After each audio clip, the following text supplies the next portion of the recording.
Hey guys, welcome to episode 83. I'm really glad to see Stephanie here. It'll be a full house if we have the other Stephanie, but I know when I was in Manhattan, there was a relative um, in town, so I don't know if she's still there. But anyway, welcome to you guys. I may um, nibble a little on some pie somewhere during the live. I haven't had dinner and I'm doing what Van Gogh does, work, work, work, and not actually eating. So, um, yeah, I might have a little bit of pie. Timmy says hi. He's ready for his Madonna and Child moment. He's going to be there until my arm kind of goes numb. So I've got some special things lined up for you guys. A couple of photos from Myrtle Beach, sent through by Laurie, and then also some photos of the weaver bird that I took today, and then also just a couple of photos from Namibia. So we're going to go through those as well. So let's start with Myrtle Beach, shall we?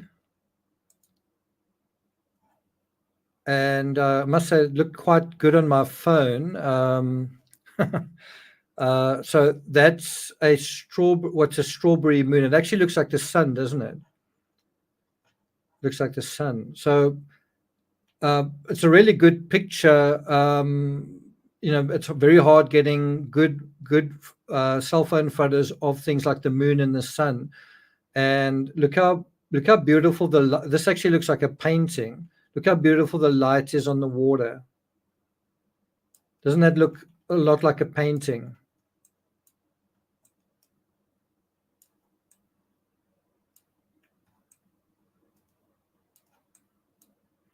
Perfect for Team Peachtree, right?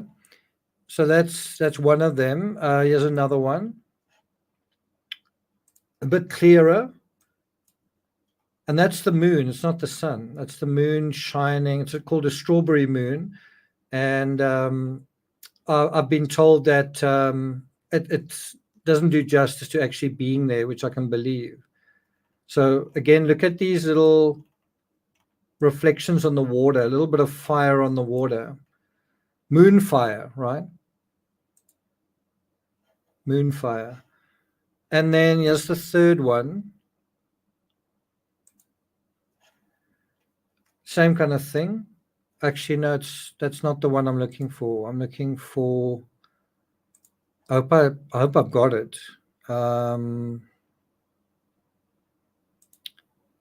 It's not that one.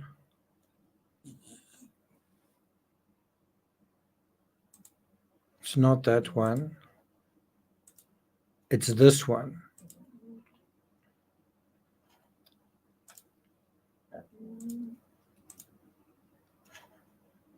Just another effect, a little bit of contrast there, vertical lines, horizontal lines. Good job, Laurie. Good job. Again, all within the Team Peachtree palette, right? Okay, so we're going to go from this straight into the letters. And I don't know about you, but it's, for me, quite fascinating. What is his first week like in the Madhouse? Does he adapt? Is he, I mean, in the beginning, he seems to give it a good kind of clean bill of health. But you can imagine on day one, the screaming and the hysteria is not going to be that bad. What's it going to be like after a week, after a month, after 3 months? I think that kind of thing gets a bit old. I don't know how you guys feel about screaming children. My neighbors have got grandkids who kind of like to say, Grandma, look at this. I found a leaf, Grandma. Look at this, Grandma. And then Grandma's like, oh, that's nice. Yes, Grandma, it's a green leaf. It's incredible. And so that they will never say to their kids, maybe don't scream when you talk. But anyway, that's the that's the situation. Again, one afternoon's not the end of the world, but it kind of gets old after a period of time. Some people just love screaming. Anyway, so we're going to go to Van Gogh letters. Let's see. So this was the one we dealt with previously. Did I scare you? Well, I've been rudely awakened by the like. It's almost like the shrill sound is sufficient to make a wine glass burst and break, and it's like that bone jarring screech, right? It's like, when little boys are little, their voices are just, it's incredibly high pitched. Anyway, Robbie Robin, good to see you here. So you may remember this letter from Theo saying, think of Saint-Remy as a retreat, right? It's just going to be a temporary rest. And he gives him all of that sort of, what's the word, guidance. And it really was the sort of thing he needed to hear. And then, of course, he got the letter from Joe, the first time Joe had really written to him and basically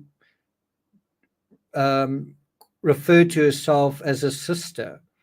And he accepted that. Okay, so we're now going to deal with some of those letters that we skipped, starting with this letter from Reverend Sauls. He was the guy who kind of brokered the whole thing.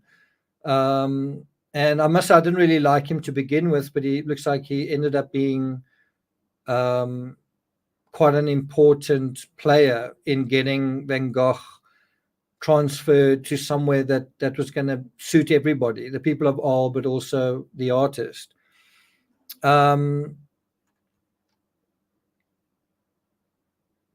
Yeah. Okay. So anyway, oh, by the way, the picture you're seeing behind me, that's a photo I took. The bicycle behind me is the bike that I got from an Airbnb. It really was a terrible, clunky, heavy bike. You can't actually see how the wind was blowing, but the mistral was definitely having a good go. There was a block headwind that made climbing very hard. But what you're seeing behind me is the landscapes that Van Gogh would have seen with his own eyes, would have walked through. This is just across the hillside from Saint-Remy. So you're in Van Gogh countryside when you look at the picture behind me. I cycled through it, and it's a day I'll never forget. It was extremely hard going, and just certainly scenic, but it was literally breathtaking. It was literally breathtaking. So thanks, Stephanie, for posting the link. And so let's go back to that.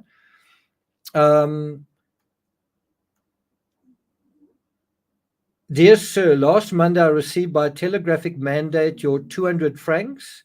And after hearing what your brother had to say, we left together on Wednesday morning for Saint-Remy.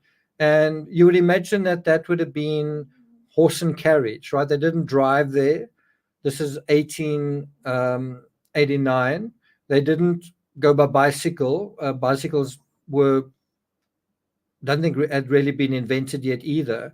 So they went by horse and carriage, more than likely. It's also possible they went by train. I don't think there's actually a train to Saint-Remy. I'll say that under correction. I don't think there's a train to Saint-Remy. Interestingly, the Tour de France this year makes a turn near Nimes, which is the station just before Arles. So I wonder whether we're going to see that countryside through the Tour de France. Anyway, he says, since then I've been away, and on my return I found your letter. Your brother told me that the sum you sent me, 150 francs, should be handed to the establishment. That is what I've done, and that the rest, 50 francs, will stay in my hands to pay for the journey to Saint-Remy. Oh, well, it looks like they did go by train. Wonder if you'll find out. 50 francs maybe to pay for horse and carriage, 50 francs for the train, I don't know. Anyway, it says, or keep in case he writes me to ask for a book or something else he needs. I don't know why, but I seem to have a memory of Van Gogh going there via carriage. I don't know if that's because I saw it in a movie, or I've imagined it, but certainly in At Eternity's Gate, I think he goes there in a carriage.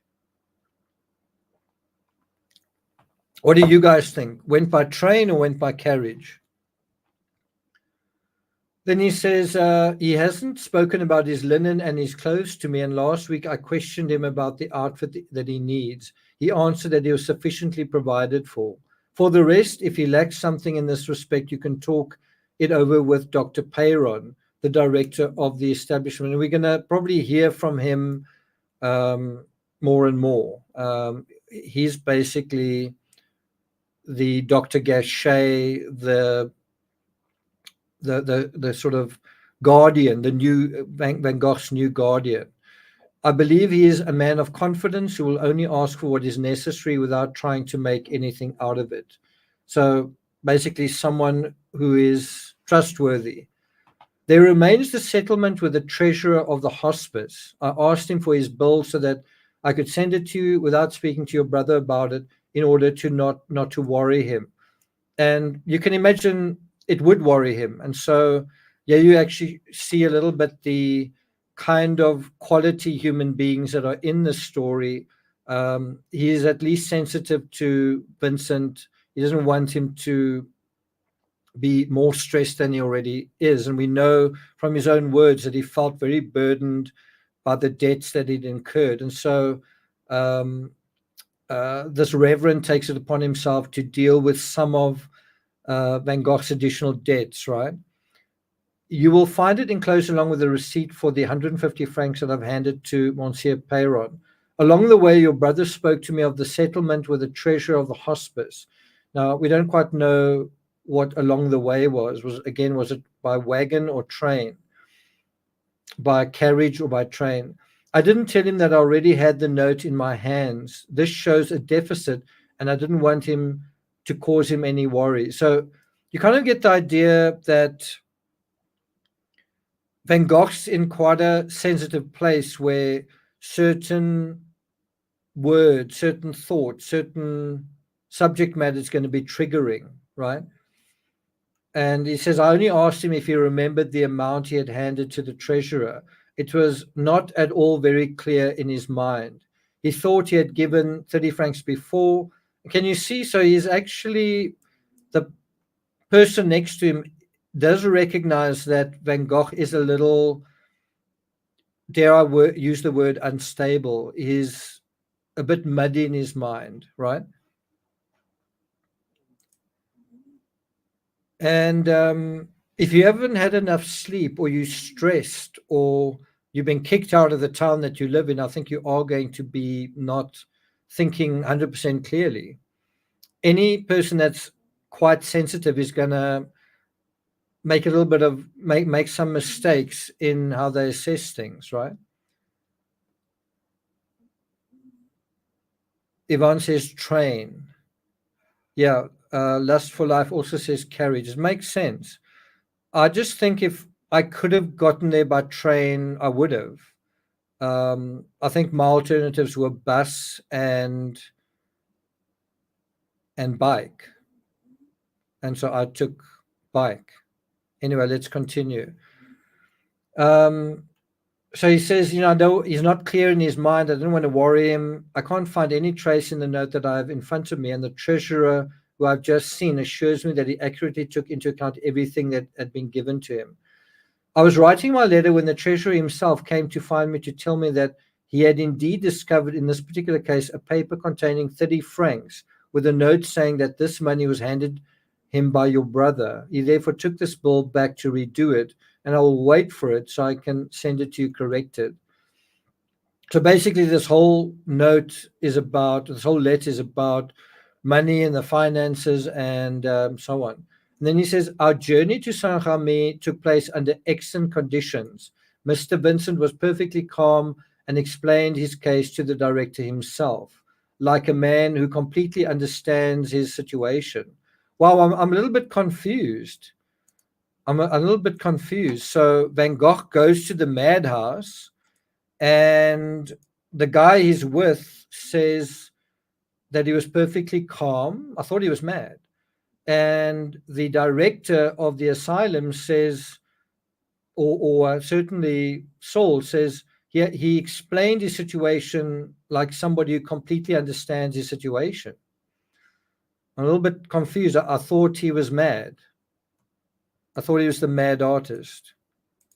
Okay, well, anyway, let's maybe find signs of madness somewhere else. So when he goes to the madhouse, he's kind of not mad. Okay, so maybe he becomes mad when he's there, and that's where the story comes from.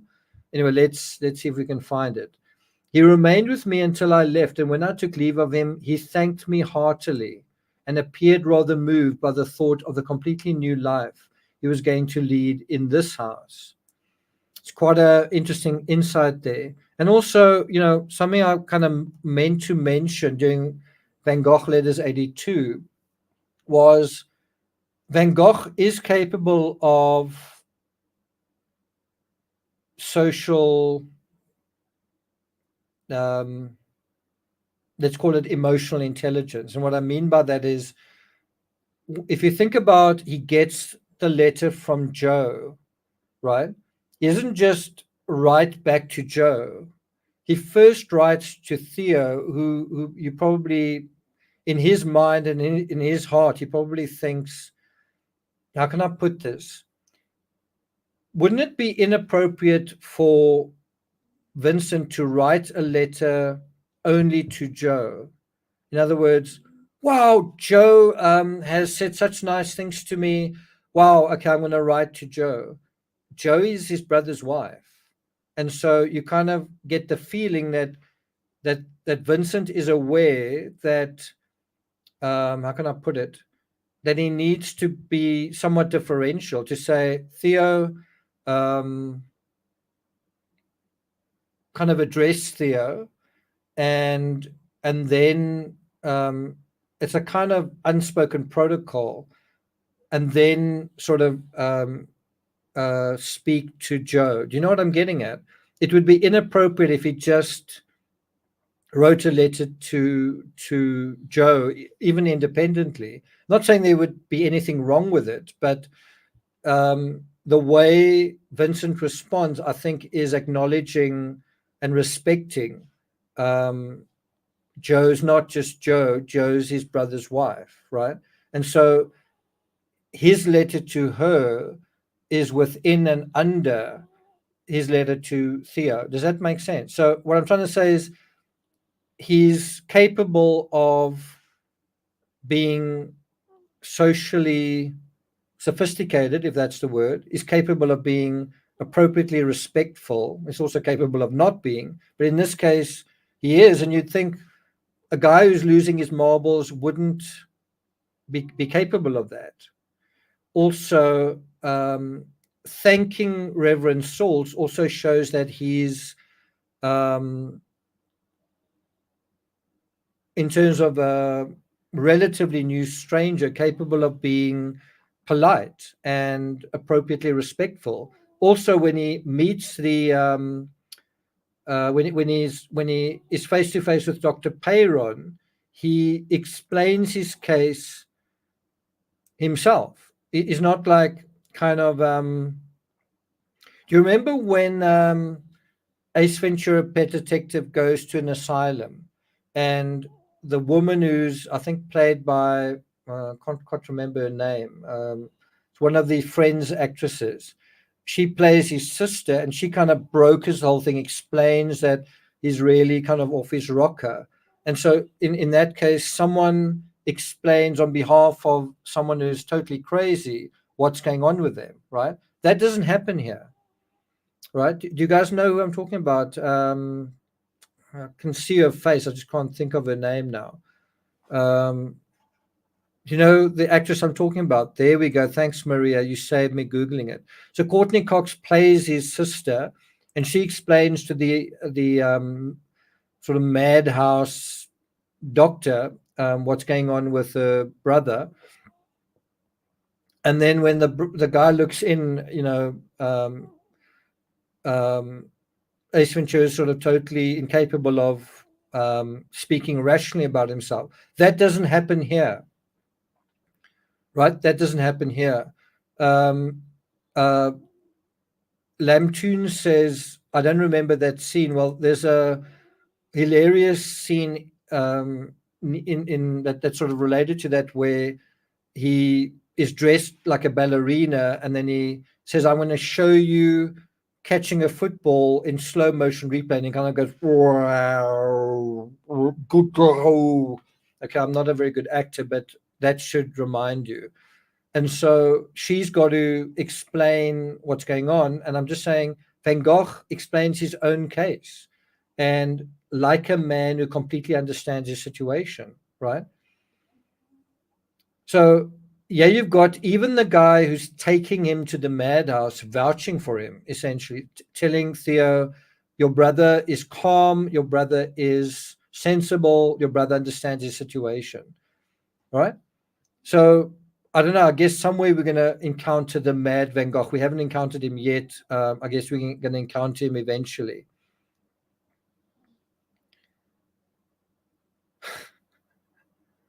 Deborah says, "I hope you're feeling a little happier today." Well, I'm just kind of working. I wouldn't say I'm happy or unhappy. I'm just kind of on the ball. I will be happy when I can get back to running, which I'll probably do tomorrow. My Strava has just dipped under 30, which is quite serious. So, um, yeah, so I thought you would remember that. Okay, so let's finalize this letter. He says, "Let us hope that his stay is indeed beneficial to him, and that he will soon be judged capable of taking his full liberty. Monsieur Peyron assured me that he would be shown every kindness and all the consideration his condition warrants." Now, I think the part that's also easy to miss here is he goes into the madhouse, not because he's mad, just because he's struggling a little bit. And then he's released because they feel that he's got the right handle on what's going on with himself. He's confident, he's healthy physically, he's healthy mentally. And then, oh, suddenly 2 months later, he's not. And you could say he went into a kind of remission. You can say that he kind of backslid. Is that what happened? Or did something else happen? It's your daughter's 19th birthday. Okay. Gonna have to check your Instagram for that. It's actually quite close to Theo's birthday, your daughter's birthday. Anyway, happy birthday to your daughter. And let's go on to the next letter. Okay, and so this is from Vincent to Theo.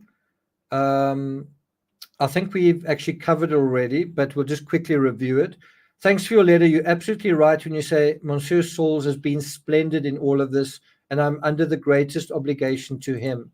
Now, wouldn't you imagine that if you got taken to the madhouse, you would resent the person who took you, assuming you weren't mad and were in possession of your faculties? Wouldn't you feel, I don't really like the fact that you're taking me here? Um, I don't think this is really where I need to be going. And so this is quite a sensible Van Gogh, basically saying, I'm grateful, he was splendid, etc. And then he says, by seeing the reality of assorted madmen and lunatics in this menagerie, I'm losing my vague dread, my fear of the thing. Well, is this going to continue? He says, bit by bit, I'm getting to consider that madness is just a disease like any other. He doesn't realize how right he is. I believe the madness that he does have is a kind of disease. It's as a result of the neurosyphilis that he's got. So I think he is actually onto something there. And by the same token, it's a madness that he can recover from. If the neurosyphilis can be, it's kind of like a bacterial infection. If he can recover from it, then he can recover his sanity. And that's exactly what he does. Okay, so this is from Theo to Vincent Saint-Remy, 21st May. He says, my dear Vincent, many thanks for your letter. Joe, too, is very pleased with the one you wrote to her.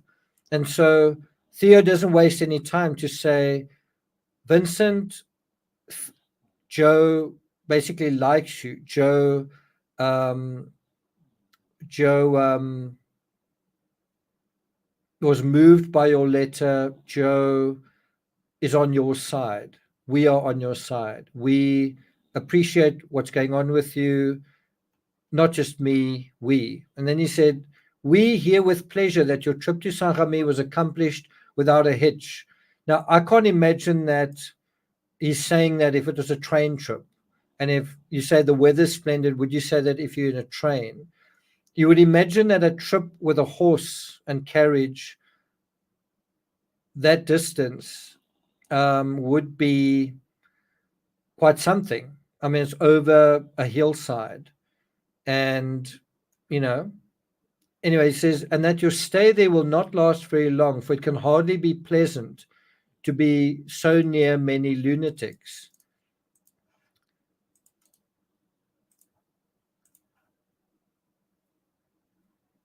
Sometimes that's what the true crime community feels like.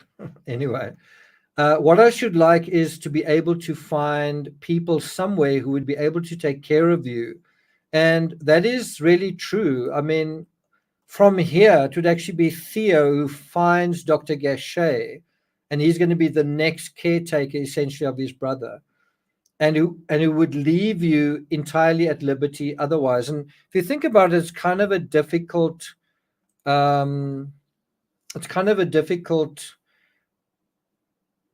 ball to juggle. The way to take care of Vincent is firstly to take care of him, but then also just to give him freedom and give him the space to do whatever he wants. So it's this very delicate balance between custody and and liberty. And one wonders whether ultimately in Auver's he had too much liberty, where he had too much liberty, and then he perhaps started flirting with Dr. Gachet's daughter. Perhaps he had too much custody in the asylum, and then too much liberty after that, right? And you must also bear in mind the liberty he had with Gogh. I mean, we know that before all of this happened, he was talking about brothels and all of this to Bernard, right? Too much liberty or too little. Robbie says, we can see now why Joe was so interested in Vincent's letters after his death. Yeah. Okay. And that must definitely be true. Imagine having people around you that you can't really talk to that are, I mean, Van Gogh is a very educated, very cultured, very sensitive and intelligent guy. And I imagine being surrounded by mad people. And of course, in the movie The Fisher King, uh, you have that character played by Robin Williams. He seems to enjoy the mad folks around him, and they soon kind of become his audience. And maybe Van Gogh has the same kind of experience. I didn't see Starry Night over the Rhone in America. No, I didn't. Okay, so let's continue. He says, surely something like this might be found. Liberty. If you don't have such a dread of going back to Paris or his environs, I myself would try to find a boarding house of this kind.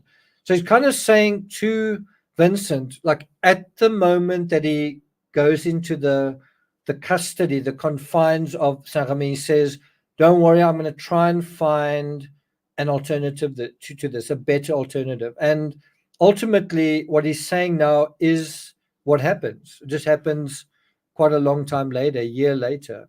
Then he says, please tell us in your next letter what you think of the establishment where you're now staying. So they obviously are concerned, right? And Joe is probably also thinking, I'm going to get an idea of what kind of guy Theo is, because his brother's in an asylum, right? And it can hardly be pleasant to be near so many lunatics. And so, how is Theo, her husband, managing this delicate situation that her brother's in, right? And so, How are you treated? Do you get enough food? What is the behavior of the people you have to do with? Do you see anything of the countryside? Above all, don't harass yourself, either physically or mentally. And that's again Theo showing that he knows his brother so well. Um, Vincent's worst enemy by far, Vincent van Gogh's worst enemy by far is Vincent, worrying about things. Um, I don't know whether you can blame someone for being lonely. Like, I don't know whether if you are lonely, you can blame yourself for being lonely, but in a way, I suppose you can. I mean, whose fault is it if you're lonely? Whose fault is it if you lonely and you can't change your situation? I mean, I think it is to some extent society has a hand in it, but I mean, whose responsibility is it to engage with other people, to find your way back into society, right? Even if it is society's fault, it's your responsibility for finding your way back into the world, right? And so he says, for the moment, it is better to do everything in your power to regain your strength. And I think what he means there is your mental strength, your confidence, your self-belief, your self-esteem. In a way, what's really going on here is Vincent is recovering from social death, right? In a way, what's happening is Vincent has been kicked to the curb by society, and he really just needs a break where he's not really in society. And if you think about it in almost psychological terms, the people in the town collectively think he's mad, think there's something wrong with him. Now the tables are turned. Now he's like the one-eyed man in the Valley of the Blind. He's the one sort of fairly sane character in a madhouse. It's kind of a weird turning of the tables. And if you think about it just in self-esteem terms, it's got to be quite, in a way, quite reassuring. It's like, actually, in this community, I'm not that bad. But of course, over time, he's going to be thinking about the symbolism of his situation. I'm in a madhouse. My brother's in Paris. My brother's status has gone up. He's gotten married. He's respectable. My family like his wife. All that kind of thing. Meanwhile, I've regressed. I'm the black sheep of the family. My situation is shameful, humiliating, and so on. So, you know, on paper, where he is, he can say, "Wow, I'm not as bad as some of these guys." But if he thinks more about it, which he undoubtedly will, he would probably think, this is a scandal. This is the lowest point in my life. I'm a nobody. And he kind of had that same thing when his parents put him in the doghouse, and basically he said, they think of me as a shaggy dog. Now he's back to a shaggy dog phase. He's back to the shaggy dog phase. Yeah, that's it. T. Cancella, we'll see you when you come back, right? Is Stephanie also leaving? Oh no, you weren't here very long.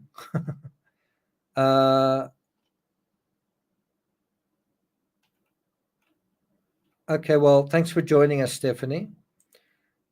Okay, so he goes on to say, working will come of itself after that. Some days ago, I got your consignment, which is very important. There are superb things in it. Everything arrived in good condition.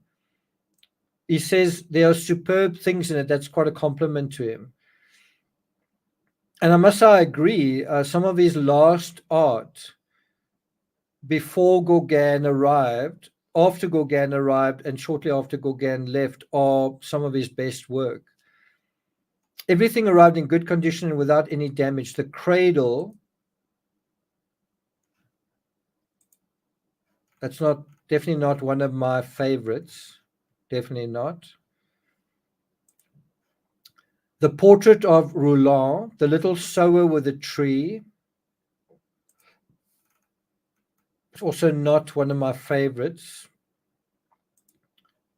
I mean, to me, this shows the limits of his ability to draw human figures. He's good at, as far as I'm concerned, he's good at landscapes, at textures, at contrast. He's not so good at drawing people, although his self-portraits aren't that bad.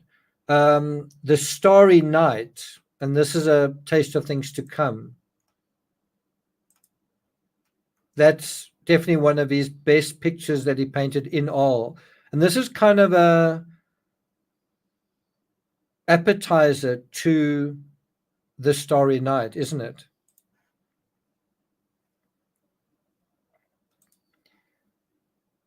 The Chair with the Pipe. It's one of his most famous pictures. It's not technically that amazing, but it certainly is a very Van Gogh, a very Van Goghy Van Gogh. Simple, somewhat quaint.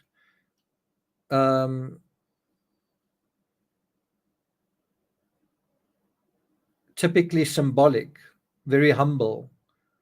This is how Van Gogh sees himself, as a simple straw chair. Do you remember how he painted Gauguin? And he says, these are the ones that I prefer so far. And there are also sunflowers and a baby. Then he says the first two are very curious. Certainly there's none of the beauty which is taught officially in them, but they have something so striking and so near the truth. Who can tell whether we are more in the right than the simple people who buy pictures with glaring colors? Or rather, isn't it a fact that the charm they see in them is also an inspired sensation, as much as that of the pretentious fellows who look at pictures in museums? So even in this time, the Van Gogh brothers are aware of fake people, shallow people, inauthentic people, superficial people. And he says, he talks about pretentious fellows. And then he says, now there's in your canvases a vigor which one certainly does not find in the chromos. In the course of time, they will become very beautiful by reason of the settling of the layers of paint, and that they will undoubtedly be appreciated someday. That is quite a vote of confidence from Theo, and Theo is right. And of course, him saying this kind of thing, I wouldn't be surprised if Joe starts saying, Theo, can I read your letter to Vincent? And Theo, can I read Vincent's response? And Theo, maybe you should say this to him. And well, Theo, he said this in his letter, we need to do this or that. You can imagine Joe becoming a kind of an advisor in the situation.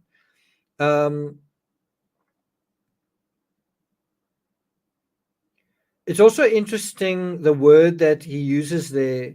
He talks about a vigor in your canvases, right? And think about that vigor. Vigor is almost another word for vitality, right? My father used to know a guy who would talk about vim and vigor, I think.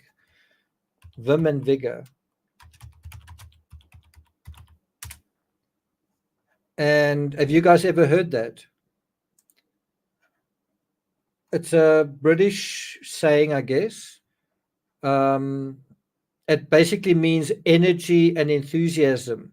Now, if you think about it, Theo is saying, wow, Vincent, your pictures are filled with, in a way, vim and vigor, energy and enthusiasm.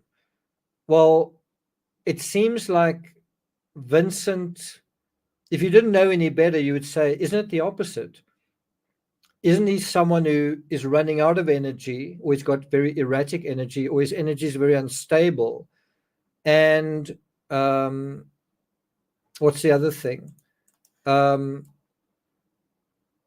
And he's not enthusiastic. You know, he's lost his, he's kind of lost his enthusiasm. That's why he's going to the Madhouse. But that's not what's going on. He's really going to the Madhouse to kind of wait out, to almost let the social death wave just pass away. And obviously, he does need to recover his own, like an authentic sense of himself. Like he needs to recover his self-esteem. You can pretend that social death hasn't happened, but it's kind of hard to do unless you like go to another country, like Patrick Lumumba did. You can kind of pretend it's not happening, but you're going to need to kind of get out of the situation you're in, get out of the setting you're in, to really pull it off. And I mean, if he had to go to Paris immediately, people would be like, "What's going on with your ear? Why have you come here?" And he would have to explain that, and that would be pretty depressing, wouldn't it? I think we also did. I also think we did. That's also a great point, Stephanie. That's a great point. But what's really interesting here is the reference to vigor and the sense of vitality, especially in Starry Night. And yet, Vincent is as close to death in a certain way than he's ever been. He is out of the yellow house. He's kicked out of all. He's not really having the same relationship he had with his brother, in a sense. He is going to the asylum, and he is very much going to shut down for a while. Meanwhile, there's this vigor and vitality. There's this life in his art. And where's that life coming from? It's coming from his spirit. It's coming from his heart, right? There's electricity and like burning desire in his heart, even though his body may be failing him, even his mind may be failing him. And I mean, isn't depression essentially a failure of the heart, where you just don't have the will to live? You don't have a sense of purpose or a sense of self, and that's exactly what Van Gogh does have. We dealt with it in the whole. Do I still have it? I don't know if I've still got it here. The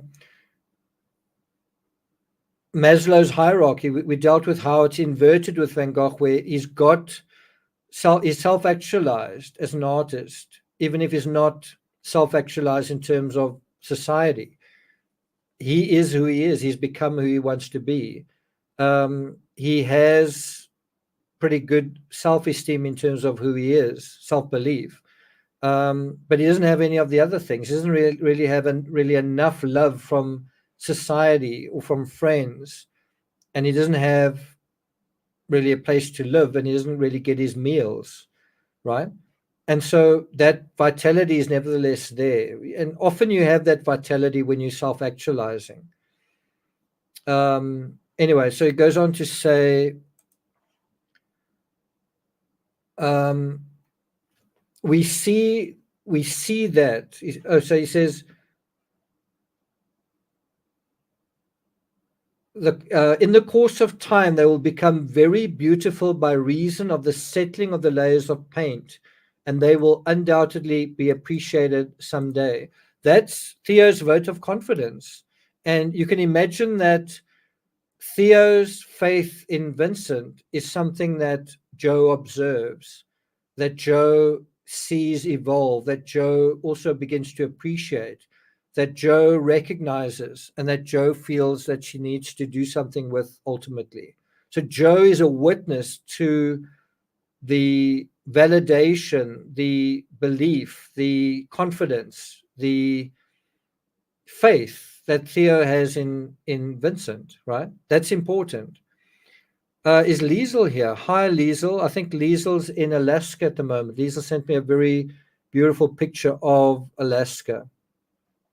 Liesel, if you've got any Team Peachtree type sunsets of Alaska, please send them through.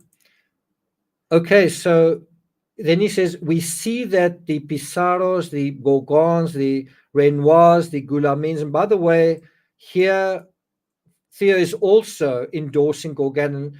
It's easy to forget that although Vincent is going to become a powerhouse in the art world, I mean, there's no indication based on results right now of that. right? And although that's going to happen, Gauguin is going to be just as big a powerhouse, arguably an even greater powerhouse than Vincent van Gogh. If you think about it, Gauguin becomes an incredibly heavy hitter in the art world without hundreds of letters to kind of tell his story and make his story this very rich fabric. Not saying there are no letters, but there's nothing like the kind of fabric surrounding Vincent van Gogh with Gauguin. Gauguin emerges as an incredibly big figure in the art world, and it's thanks also in a large part to Theo and to him rubbing shoulders with Van Gogh, and of course the quality and the originality of his art as well. The main difference between Gauguin and Van Gogh is Gauguin's an arsehole and a total hedonist, where I would say Van Gogh is a partial hedonist, and otherwise quite a kind soul and quite a misunderstood person. I think in the same way that Van Gogh is tarred with the madness brush, Gauguin is kind of I don't know if unfairly is the word, but almost, it's not unfair, but he's given the benefit of the doubt that is a good artist, when he was actually quite a lech. He was quite a I mean, you could make a true crime case for Gauguin. I mean, he had numerous wives that were very young, and he abandoned his wife, and I think told stories about his friend Van Gogh, in order to, I mean, look at the way he treated his own wife and family. He treated Van Gogh in the same way, and he really wasn't he really wasn't a good guy, but he was a pretty good artist.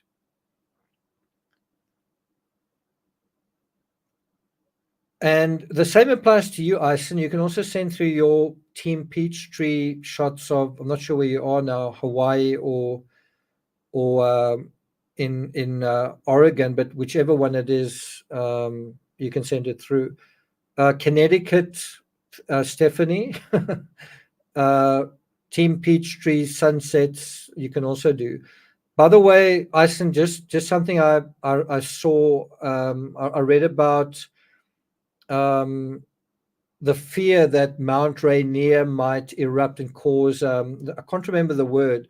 Is it a larhal? It's when lava melts a lot of snow and ice and creates a massive flood of debris, and they're quite worried that may happen on Mount Rainier. I just remember seeing that not that long ago. Sounds good. We want the folks on Team Peachtree to see the world through Van Gogh's eyes, to recognize what you're seeing around you as art. Real life is art, and in a way, art is real life. So we want to kind of encourage you to notice the things around you. And I'm going to show you a few photos I've taken in a minute. It doesn't have to be a rocket launch. It can be a feather. It doesn't have to be the Grand Canyon. It can be a blade of grass with some dew on it, or a butterfly, right? Aloha. So I got it right. Okay. So shall I? Let's just do a little intermission, and I'll show you guys some of the photos I took from Namibia. You may have seen some of them before.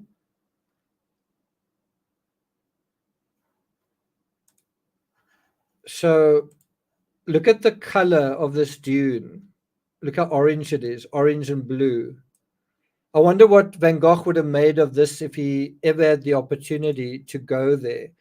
I'm often in a certain place and I think, wow, Van Gogh would have gone nuts about this.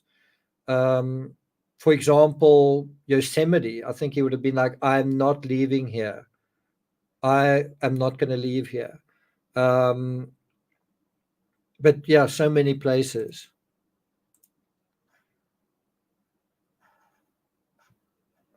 There are just so many amazing landscapes in the world. Look at this S figure, just in terms of the curvature of the dune. You don't often have dunes that just stand up out of the ground like this. You usually have dunes among dunes. Do you know what I mean? Okay, so that's one. Here's another one. Think about a sand dune that almost looks like it could be the sky. If you zoom in here, it's almost like that's the sky. That's just the sky in Mars, on the planet Mars, right? And this is the kind of landscape that is so different to the one we are used to. Look, that entire sky is sand from this perspective.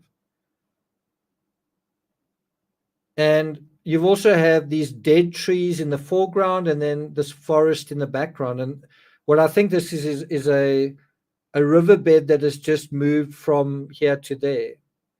But if you weren't shown this picture, could you ever imagine it? Could you ever imagine that a landscape like this exists? If someone said, there's a landscape where the whole sky is sand, like a vertical curtain of sand, would you believe it? Would you be able to imagine it? And of course, if you zoom out a bit further, you can see what's going on. It's just a very tall dune.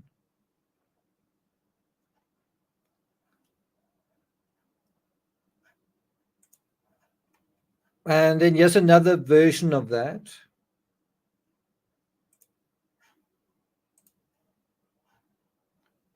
Again, this is a very special place in the world. It's you have the world's tallest sand dunes here.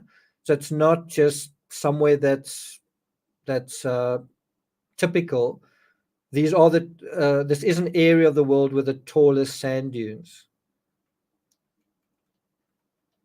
And that's how you're able to get this sort of effect.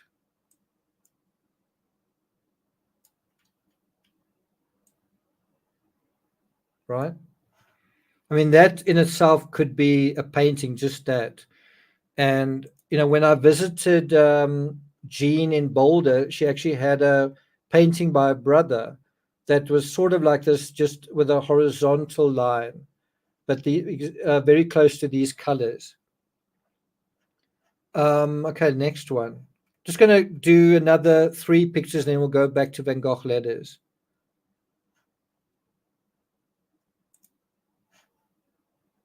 Another version of the dune. You can kind of appreciate in this image just how big, how tall these dunes are. Look how tiny the trees are underneath. Look how tall that dune is.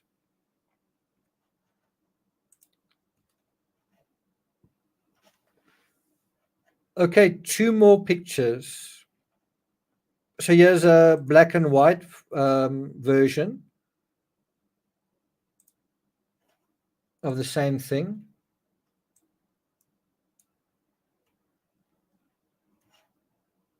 And you kind of get a sense of the plight of the trees here. The trees, their skeletal fingers poking into obviously a very, very dry, hot landscape, right?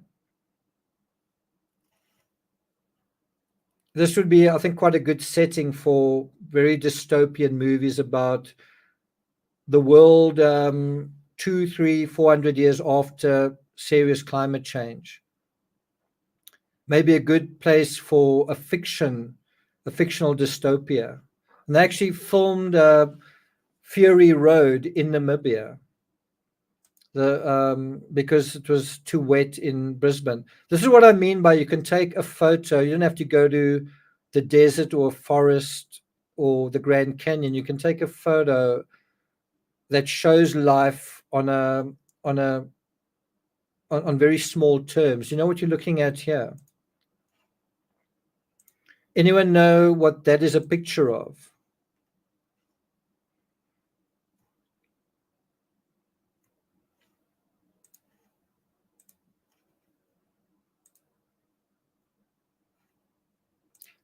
Stephanie, did you email it? Because if you didn't email it, I probably won't be able to see it. Can you not tell what you're seeing? Snow Lion says, or Silent Murmur says, tell us, please. Yeah, what a great movie, right?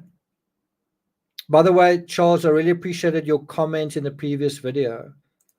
Robbie Robin says, is it a bird? What are we looking at here? What are we seeing? Stephanie, can you maybe email it to me? Thanks, Liesel.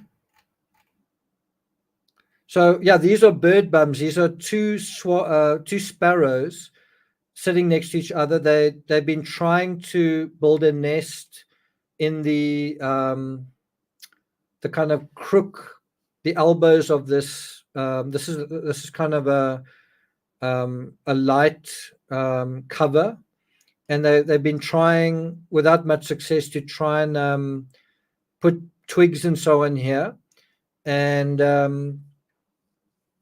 this is them. This is their little home,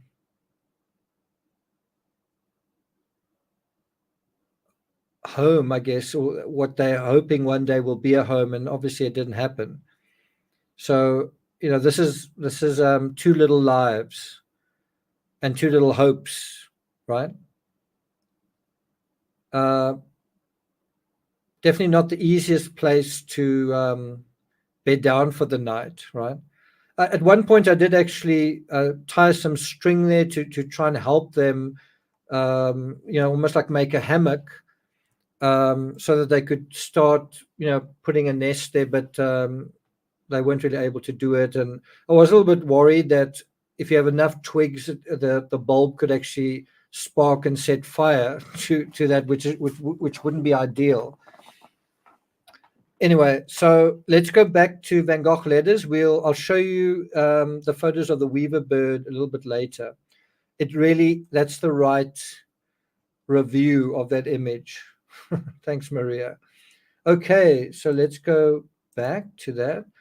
So can you see that even Theo is predicting Gauguin's success, and he would be absolutely right, in the same way that he would predict his brother's success, and he would also be absolutely right. He says, one ought to be almost glad of not having the public's favor, seeing that those who have it now will not have it forever, and it is quite possible that times will change very shortly. Interesting words, interesting words. One could see how feeble the Salon and the Universal Exhibition are with regard to the picture. So here he's referring to the exhibition at the World Fair, and he's calling it feeble. He says, I think you would be of the opinion that they will not last much longer. The Dutch school cuts a very good figure beside them. There are two watercolors by J.H. Wissenbroek, which I am particularly fond of. Also pieces by Willem and Jacob Maris and Bosboom, Israels and Breitner. One of the Wissenbroeks is a mole on the bank of a canal. See if we can find it. A blue sky with a little cloud hiding the sun. Let's see if we can find the picture that he's talking about.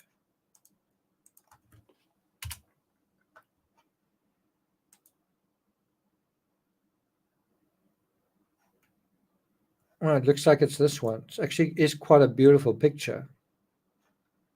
What has happened to it now? There it is. Well, this is beautiful. So Wissenbroek's mill on the bank of a canal. Who wants to see it?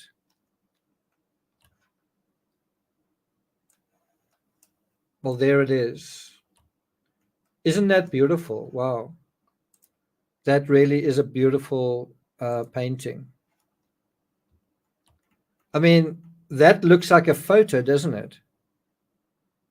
That looks like you're stepping into Holland in 1870. It feels like you can walk into that time and place. 1870. This was 19 years earlier.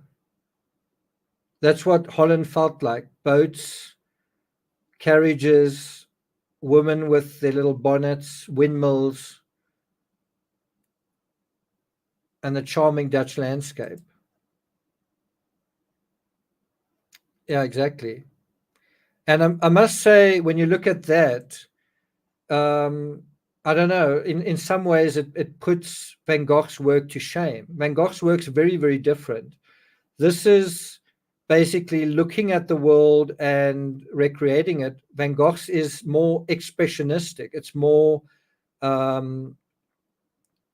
visceral. It's more lively. It's more colorful. It's more an interpretation of what he's seeing than what he's seeing. Does that make sense? It's taking real life and putting a kind of a spin on it, right?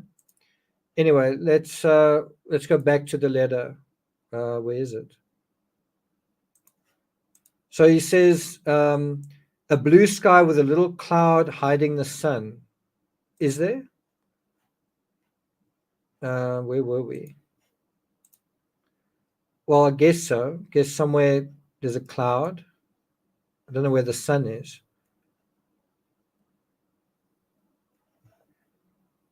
I guess this part of the picture is in shadow, right? This part is in shadow. This part seems like it's more in sunshine, because this little animal is definitely in the sunshine, whereas this part seems like it's in cloud, and that part again seems like it's in sunshine. This windmill is in sunshine, this one is in cloud. This boat sail is in sunshine, this one is not. So quite a detailed memory. The other is a canal at night with boats in the moonlight. Let's see if we can find that one.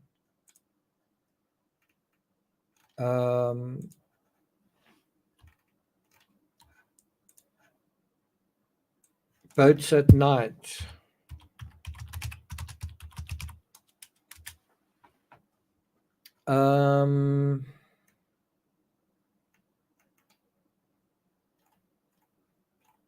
I can't really see it, but I must say he does have some beautiful paintings.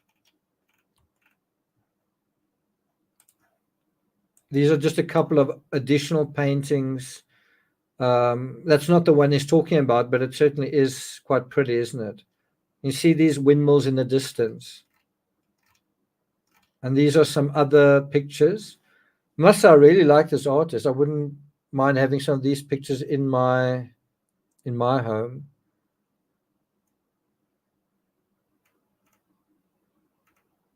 Anyway, so he goes on to say, not long ago I saw Gogh, who is now working at sculpting. Within a short time, he'll go to Ponthaven, where De Haan is staying already. It seems that before long there will be an exhibition of the Independents. I should like very much to know what you think of it and which canvases you think are most suitable to be shown. I hear tell that everyone can exhibit 4 canvases, as there's not enough room to admit more. I shall write again soon, and you write me too if you are feeling well. A cordial handshake, yours, Theo. Okay, and so we go into the next letter. We're already at 22nd May.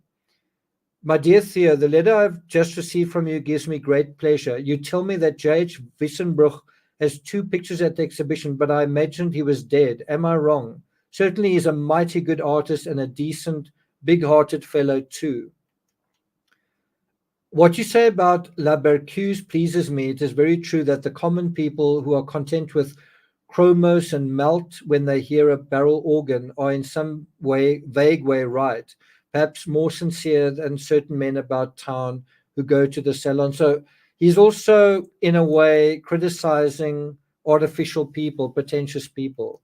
If he will accept it, give Gauguin the copy of La Berceuse that was not mounted on a stretcher, and Bernard also, as a token of friendship. But if Gauguin wants the sunflowers, it is only fair that he should give you something you like equally well in exchange. So can you see there's a little bit of, although he is being gracious to Gauguin, is also like, well, it's only fair. Don't let Gauguin take advantage. Don't be overly generous to Gauguin. Gauguin himself liked the sunflowers better later on when he had been looking at them for a good while. That's also a little bit of a snipe at Gauguin, who's kind of saying, when Gauguin first saw the sunflowers, he obviously was somewhat critical, and then later on he changed his mind. Don't you get that idea?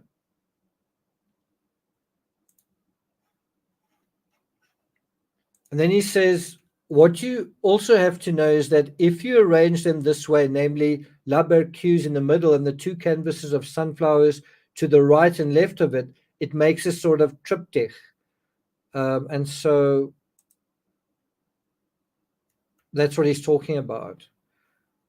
Sunflowers, that picture, and then sunflowers again. That's kind of what he's got in mind. So it's basically a woman framed by sunflowers on both sides.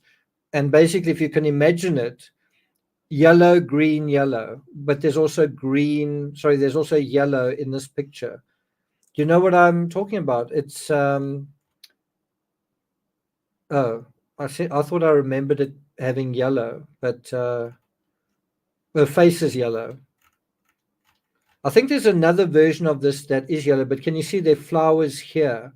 There's some yellow in this part of it, some dots and some of the inside of the flower. And so he's using yellow and green as a kind of tapestry.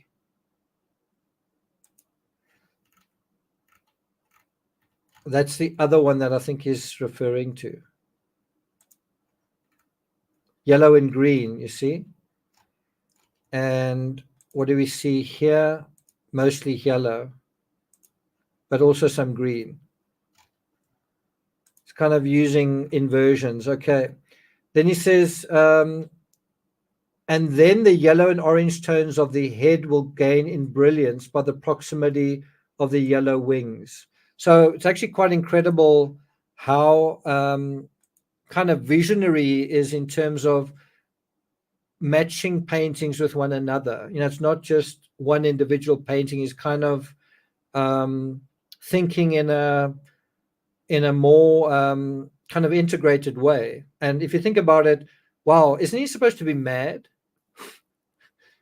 Isn't he supposed to have lost his marbles? But think about how nicely that actually does fit together. The colors complement one another, right? Yvonne says, you know, I don't care for sets of paintings.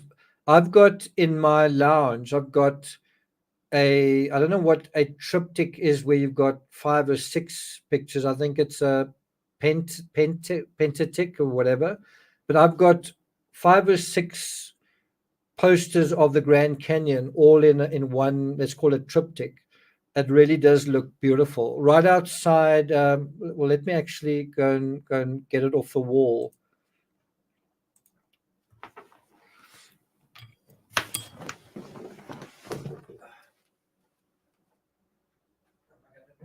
Hang this again.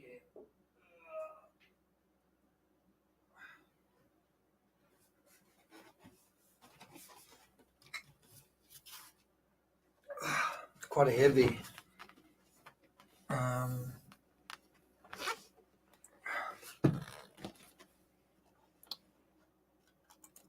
Can you guys see this?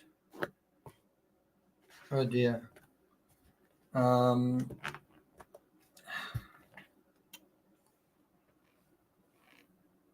That's not working. That's a bummer. Maybe I need to show myself in order to show this picture.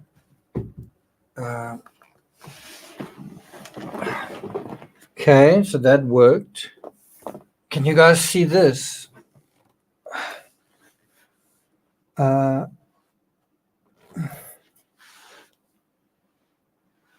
It's so frustrating.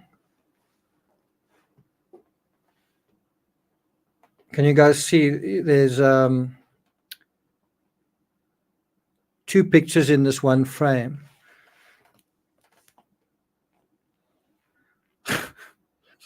I don't know. It's really.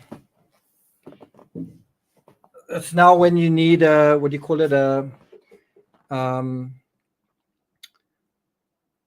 someone a producer or someone who can kind of help you out with that. Shall I try again? So you're basically seeing a picture that's framed, and there are two in it. But the software is trying to see my face, and it's not really. But from that angle, you can kind of see the two pictures. Can you see that? So that's like the equivalent of a double, not a triptych, but just two pictures. So that to me works quite well. And and anyway, in my lounge there six, I think 5 or 6 pictures. Okay, I think that should sort it out. Okay, there we go.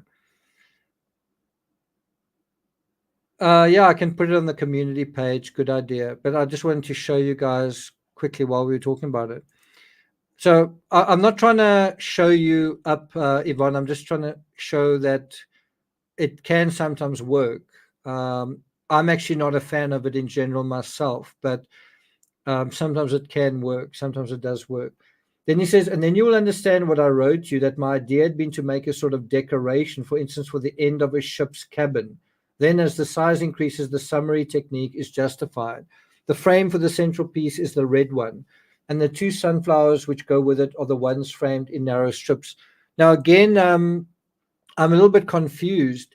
I thought he was mad, and here he's talking very sensibly about how he wants his pictures arranged in a lot of detail. You know, if you think about it, it's almost like he's not in the madhouse because he's not even talking about it. You know, it's almost like, can you imagine if you went to an asylum? Wouldn't you be like, I don't know if I can, I don't know if I can stay here for that long. You know, blah blah blah blah blah. I don't know. I don't really like the food here.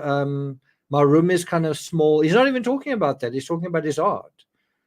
So I'm a little bit confused. I know he's supposed to be mad. I guess we're going to get to that eventually, right? He's in the madhouse. That's true. But let's try and find where he goes totally mad in his letter, or somebody else. Dr. Peyron said, your brother is running around naked. He's doing cartwheels. I don't know if he can stay any longer. And then he says, you see that this frame of plain laths does quite well. I don't actually know what that is. And a frame like this costs only a very little. It would perhaps be a good idea to frame the green and red vineyards that way. And this is one of his best paintings, bar none. And it's a picture that he sold, right? It's the one picture he sold in his lifetime. And I must say, you can understand why. It's a triumph. It's a beautiful picture. It's a lively picture. And he actually painted this with Gogh kind of at his side. Gogh was with him when he painted this. I've actually been to this field. It's about 2 or 3 miles outside Arles. And there's a long row of like an avenue of trees. There's something epic about this picture. I mean, especially if you look at these trees, and then again, he's not very good at painting figures, but the overall effect in terms of color is pretty incredible. This is definitely one of his more successful pieces, right? And so a woman, I think from Belgium, bought this. But at this point, I don't think it had been sold. And so he says, you know, the way the sewer and the furrows and the bedroom interiors as well.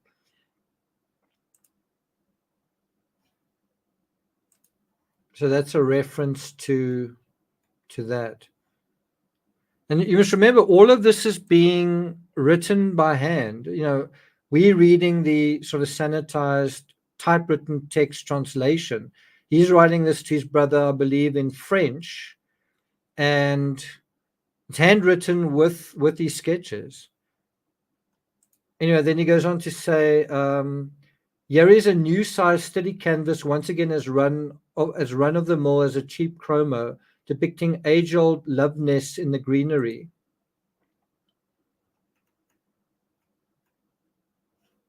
I think that is where he is. I think he's painting a corner of the garden of St. Paul Hospital. Okay, so it's not the garden of Saint Remy, it's the hospital garden. Talks about large tree trunks covered with ivy, the ground similarly covered with ivy and periwinkle, a stone bench, and a bush of roses. It's pretty, we can't see that in color. Pale in the cool shadow. In the foreground, some plants with white calyxes. It is green, violet, and pink. It's all a question, and this is unfortunately missing from the cheap chromos as well as from the barrel organs, of putting some style into it. I wonder if we can find the color version of this. Let's see if we can.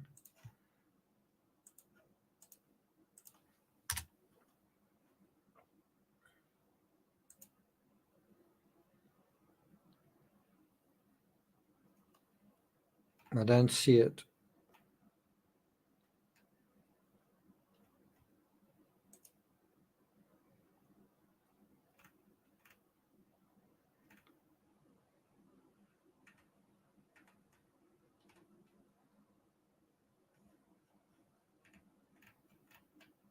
Yeah, I don't see it. The closest to that seems to be this one.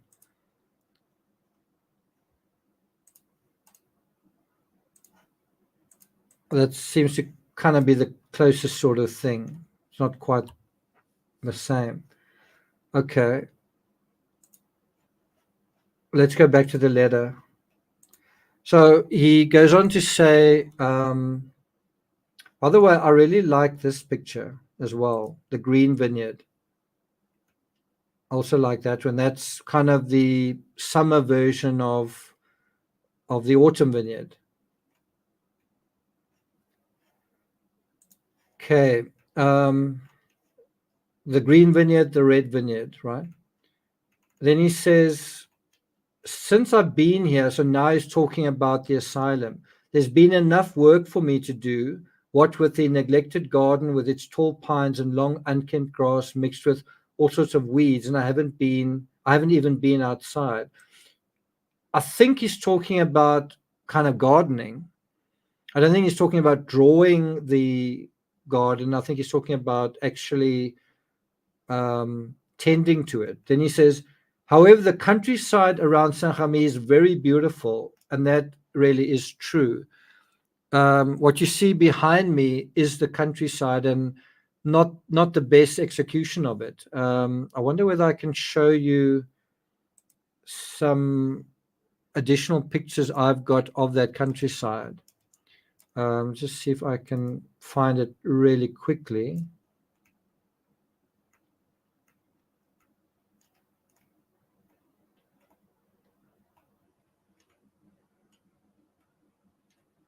I'm looking at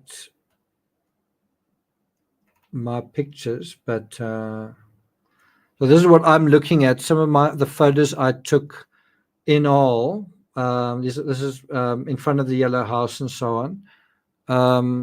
Just trying to see.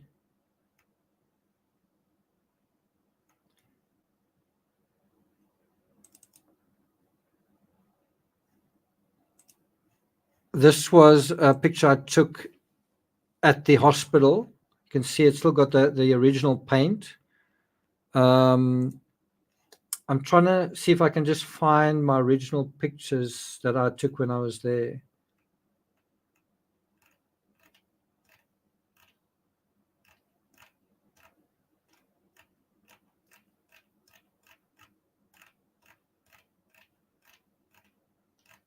Sorry about this.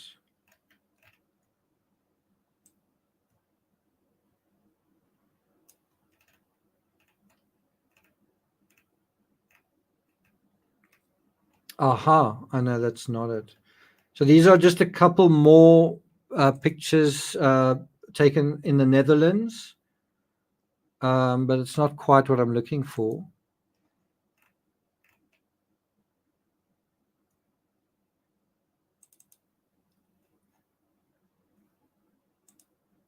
I actually took that picture in Orvez, which is very similar to a picture that he painted. I'm just looking for a picture that he did of, sorry, a picture that I took in kind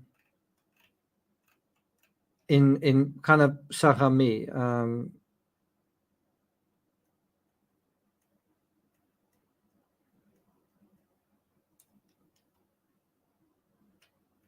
So just showing you what I'm seeing. These are some bicycles in Amsterdam, and this is Orvez again. It's just not the right place.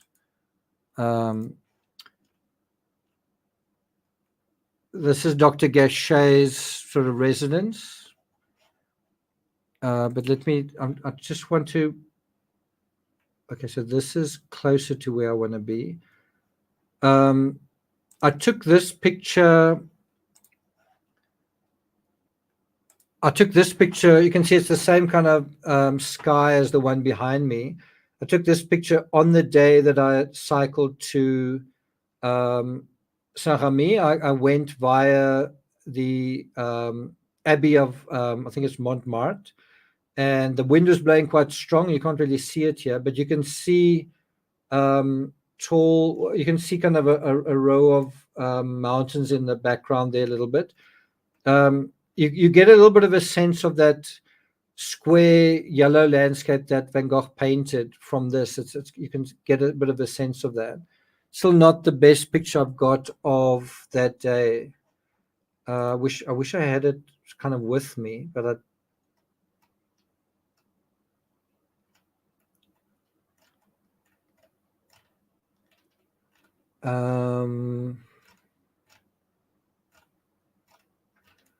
give me another few seconds. I might be able to find it here.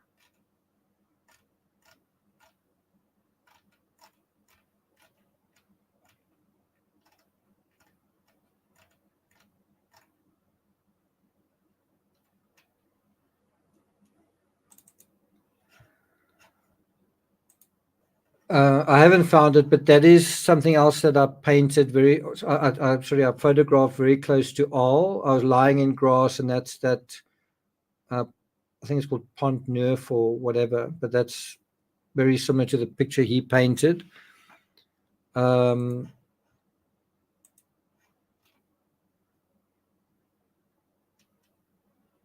found the picture of that's behind me. I just don't have any other pictures. Doesn't look like I've got them here. Oh, here it is. There we go. Oh, there we go. Okay. So remember I was talking about a triptych. Well, there is my triptych, and it's just with Grand Canyon things, and I think that looks really pretty. And there's that actually gives a bit more justice to the original than the one that's on web exhibits. There is Dr. Gachet's house, and I didn't actually take that photo. That's from somewhere else. But this is my bike after I'd passed through Saint-Remy. So this is the same day. It's getting quite late in the day. There you can see poppies, and there you can see cypresses, and yeah. So there's that.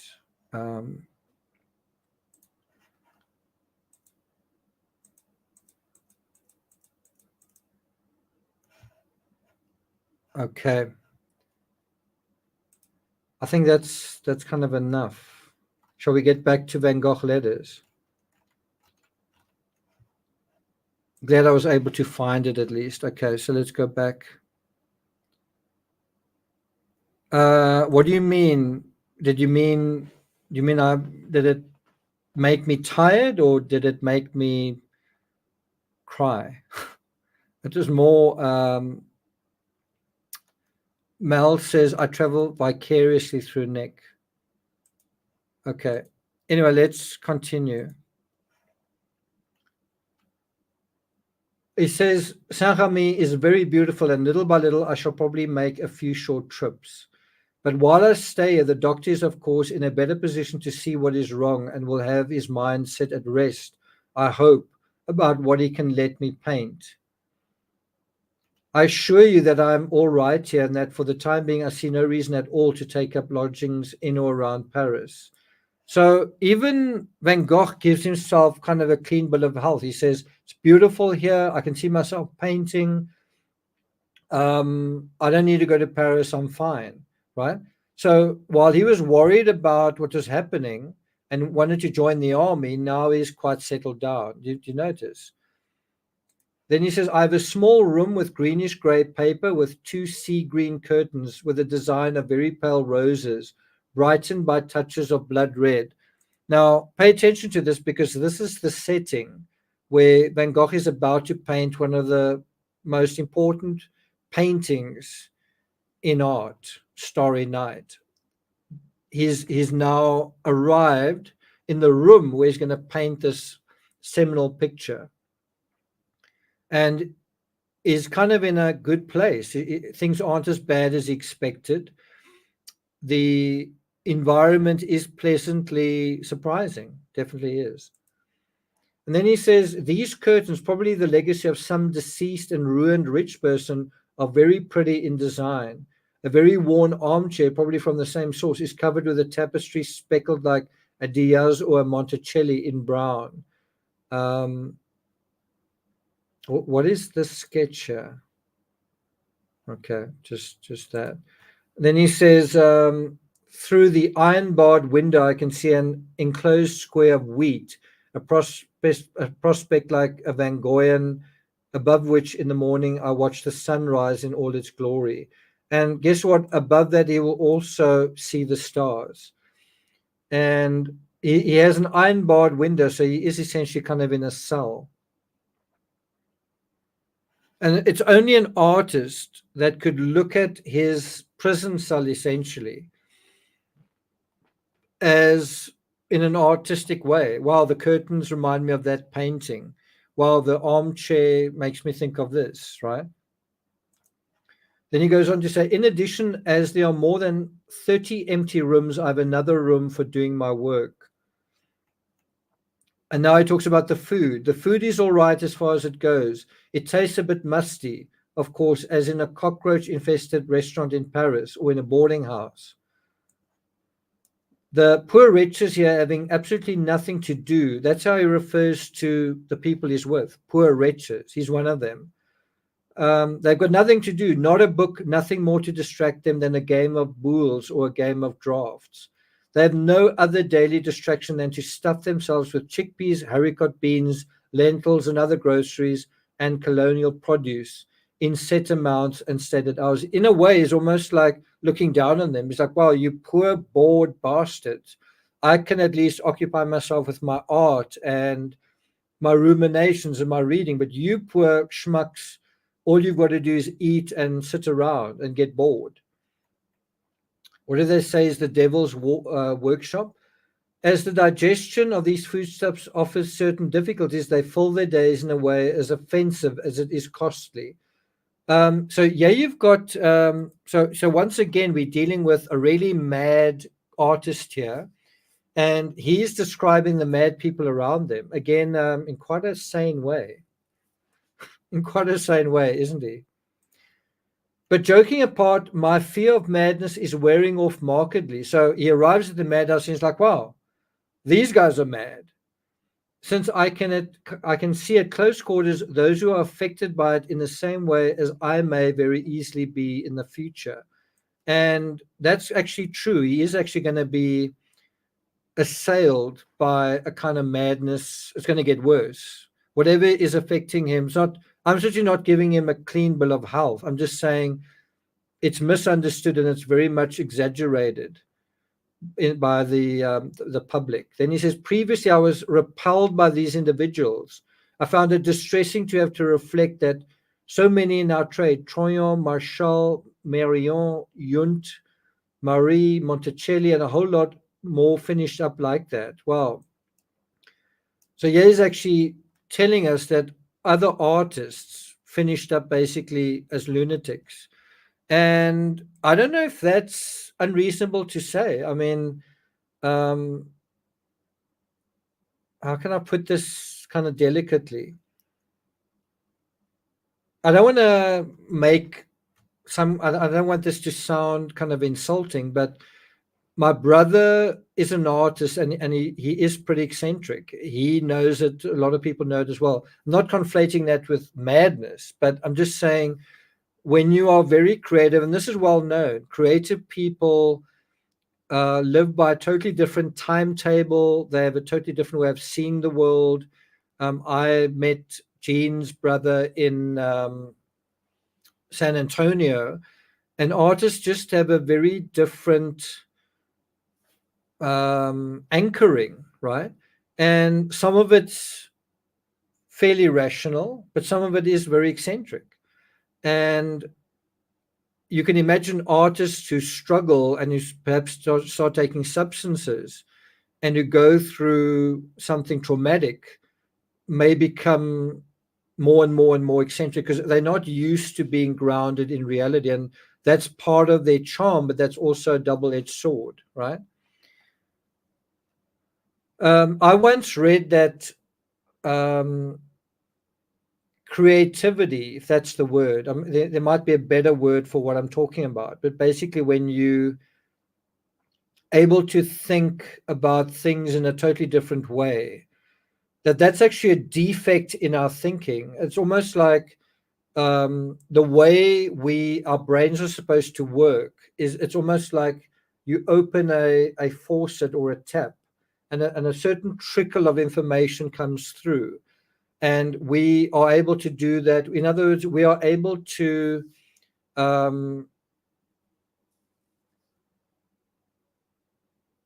manage the information that comes to us, right?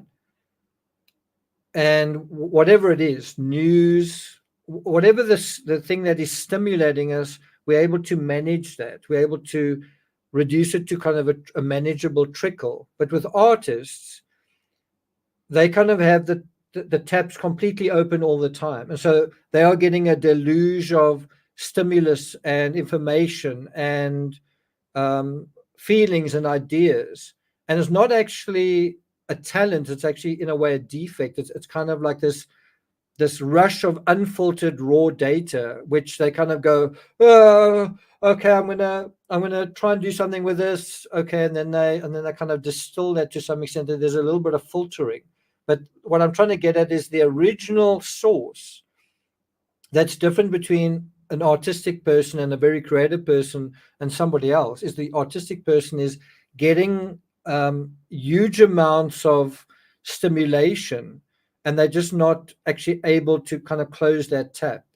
And so in the one sense it's good because they get this incredible experience of something, this incredible exposure to nature and to the world, which they want to then convert into they want to distill it into something, synthesize it into some interpretation. Whereas the other person is kind of like getting this narrow band of information that's kind of quite dry and sterile. Does that make sense what I'm saying? But someone compared that huge deluge, like a pipe that is just sending all the stormwater over to you. It's not necessarily a talent. It's kind of something else. And you can imagine in a situation like that, over time, you can be overwhelmed by this stimulus coming towards you.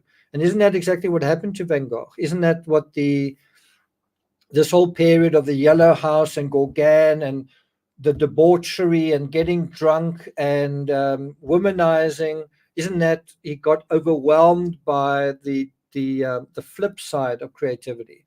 He didn't know how to narrow it down because artists are constantly just under the waterfall of their own inspiration. Do you follow what I'm kind of getting at? So although it's something that's quite incredible, there's this rush of life, this feeling that you get of experiencing the world. You also need to be able to contain it and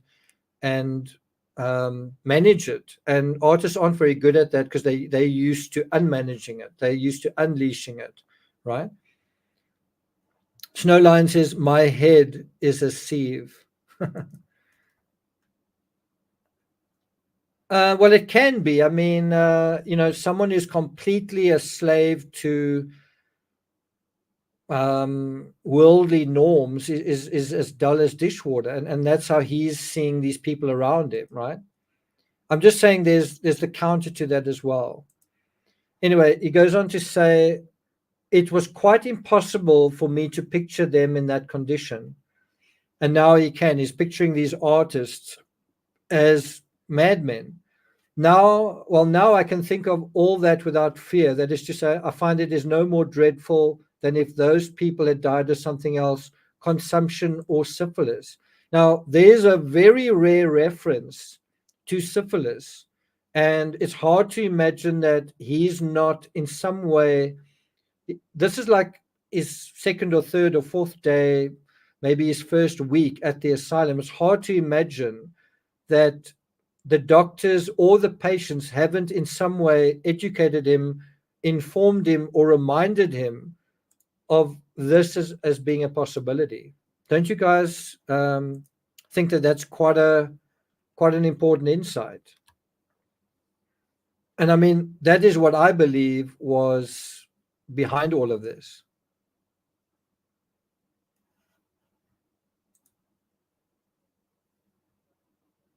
So I don't know. I find this quite.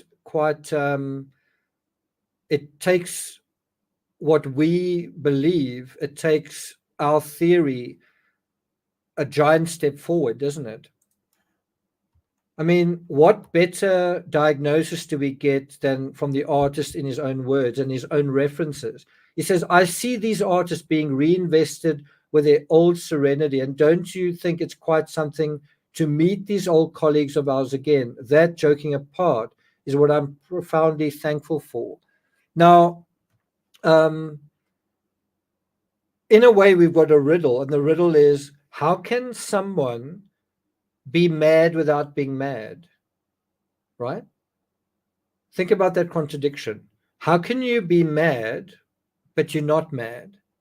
And what I'm trying to say is, how can he have these temporary attacks? How can he have these spells? That's a word that he repeatedly used. How can you have spells and then you saying otherwise? Because it's almost like you would imagine he would go into a long phase where he would literally lose his sanity for days, weeks, months on end, and then sort of gradually come out of it. Or isn't he just kind of mad overall? He's this eccentric, crazy artist. He paints like this, and isn't that what's going on? And the one, if you think about it, if you not very educated and you just someone who's kind of followed the prescriptive diagnosis of Van Gogh all along, you haven't really thought about it, then you would think, yeah, he was mad. Like, he was always mad. He was just a crazy artist, very intense guy, whatever. But if you really think about it and you really study it and you take his own words and his own experience and you deal with it in a more surgical way, you're dealing with someone who has spells of madness and then they're fine. Right now, he's very calm, he's very sensible. And so how can you be calm and sensible 1 minute, the next minute have these spells? And the answer is syphilis. That's your answer. That's how that contradiction makes sense, right? There are other factors. I'm oversimplifying it because there's also anxiety and there's also other things going on. But primarily, the thing that gives him these spells are where he is facing a real infection that is going to affect his ability to think and sleep and process things and draw, right? So neurosyphilis is advanced syphilis that starts literally eating at your brain, and that is going to cause you to struggle to think and struggle to concentrate, right? Then he says, for though there are some who howl or rave a great deal, is Van Gogh one of them? Like, can you imagine Van Gogh as being one of the lunatics that's like acting like a total madman, like screaming and raving and all that? And the answer is, for the most part, no. He does actually have nightmares every now and then. You can actually imagine that when he gets drunk, that he can actually behave in a crazy way. But have you ever seen a drunk person misbehaving? You don't say he's mad, you say he's drunk, right? Yeah, that's exactly what it is. It's called neurosyphilis. Okay, so then he says there is much true friendship here. Quite a funny thing to say. They say we must tolerate others. Now, this again is a reminder of the Borinage. In the Borinage, he's been here before.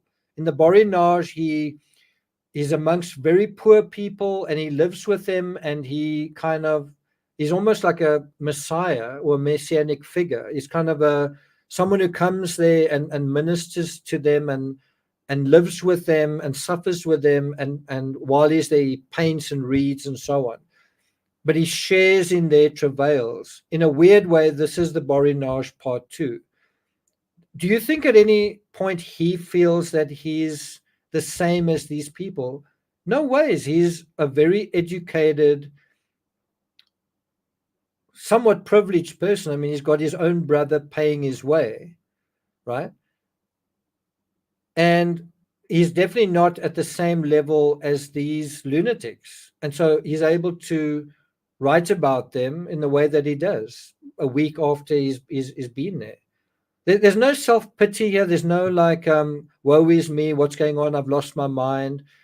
He sounds like the Van Gogh we've known all along, except now he's in the asylum.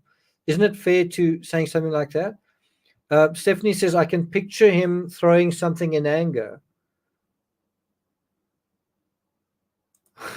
I think that's definitely right. Anyway, and then he says, we must tolerate others so that others may tolerate us. Isn't that in a way a good summary of Gauguin and Van Gogh in hindsight, and other very sound arguments which they put into practice, and we understand each other very well. Sometimes, for instance, I can talk with one of them who can only reply in incoherent sounds because he is not afraid of me. If someone has an attack, the others look after him and interfere so that he does not harm himself. What do you think he means by attack? Do you think he means someone is violent towards someone else? Or does he mean suddenly something happens to someone and they don't have any control over it? Well, guess what? Van Gogh is about to have these things himself. Attacks, and then they go away. Attacks, and then they go away. Attacks, and then he can write sensibly again. Attacks, and then he is calm again. Right? And you would imagine that epilepsy is also a partial explanation, that someone starts doing this, right?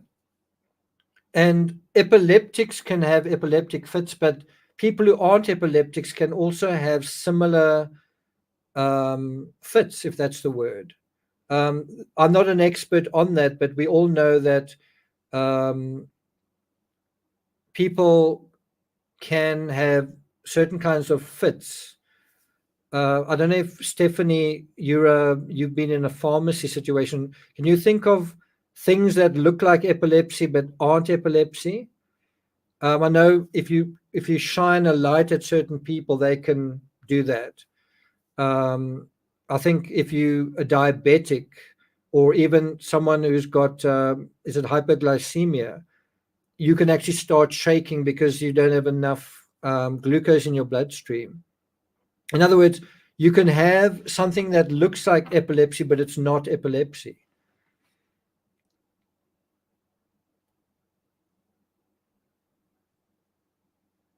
Stephanie, any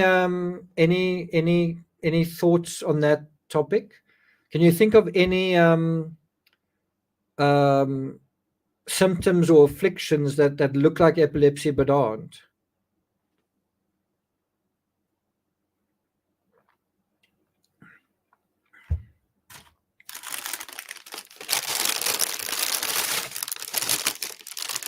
I'm going to have a little piece of pie while you guys are thinking.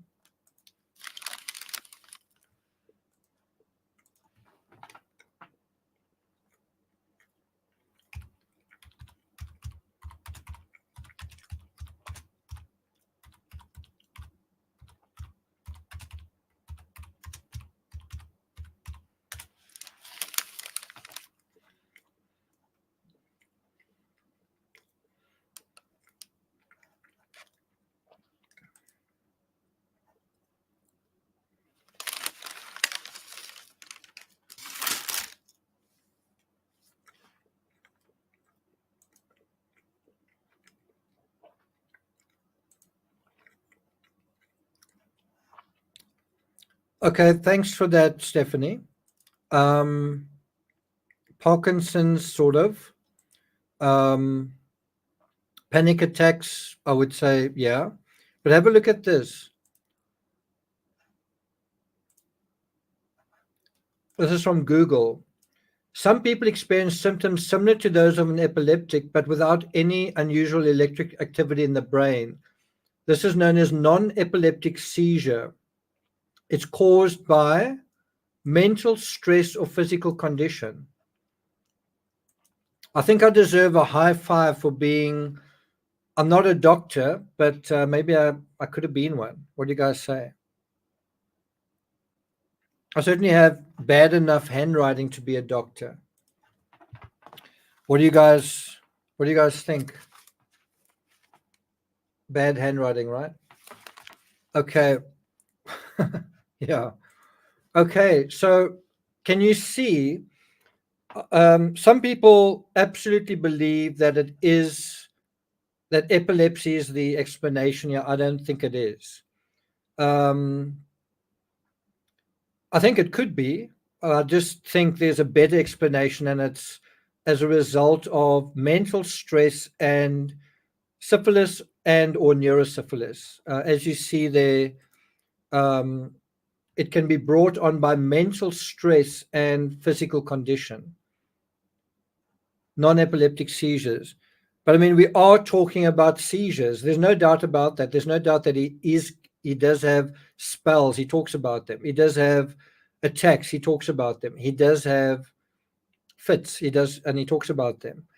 And it does seem to be epilepsy, and one needs to know about epilepsy to know that it's not that. Because why is he only having these fits now? Why didn't he have them before now? Right? It's not like he's had fits his whole life, which you would imagine an epileptic would tend to have. Right? Okay. So then he says, the same for those whose mania is to fly often into a rage. Does he have that? The old inhabitants of the menagerie come running and separate the combatants if combat there is. So it is kind of a crazy place. There are people that are suddenly bursting out into violence. It must be quite scary. It is true there are some whose condition is more serious, who are either dirty or dangerous. These are in another ward, so that's quite good for him. I take a bath twice a week now and stay in it for 2 hours. Well, that alone sounds good. You kind of almost get the sense. Put up your hands here if you wish you could meet Van Gogh. Like put up your hand if you wish you could spend an hour with Van Gogh. It would be incredible. Yeah, well, absolutely. The syphilis is getting worse.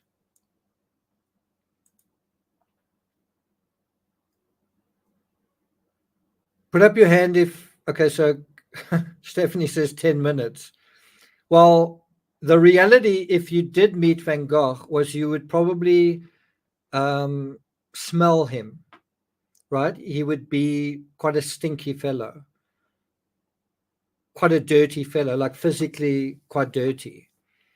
And that would put a lot of people off. But let's say you put a clothes peg over your nose, or your nose was blocked that day, and you could deal with that. The next thing you would probably have to deal with is he wouldn't stop talking. He either wouldn't stop talking, or he wouldn't really have anything to say. So you probably wouldn't have a. You might be lucky, but you probably wouldn't have a kind of nice balanced conversation. Probably you would get quite excited quite early on, and then he'd kind of run away with the conversation, and you'd be like, okay, thank you, thank you, goodbye. No, thank you, Van Gogh, bye bye. So that would be the reality of dealing with him, and all of that frenetic energy, that intensity, kind of goes into his art. That's the kind of person he probably would be. Of course, if you spent quite a lot of time with him, he probably would still be intense, but less intense, but you'd still have to deal with the stinky artist, right? Well, Beck says, I work with urine, I'd be good with the smell. So you would very likely have a smelly artist on your hands. Yvonne says, I'd like to spend time with of an extended period of time. Okay. I wouldn't mind writing letters to him, to be honest, and then meeting him.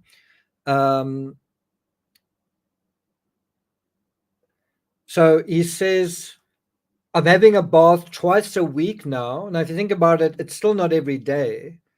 It's once every few days. He says, I stay in it for 2 hours. My stomach is infinitely better than it was a year ago.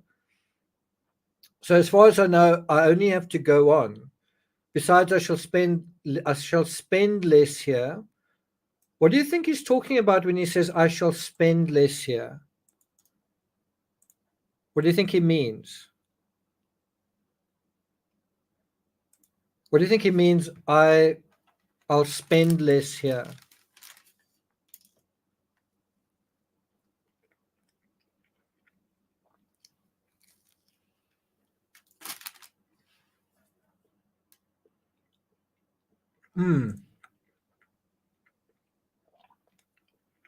That's right.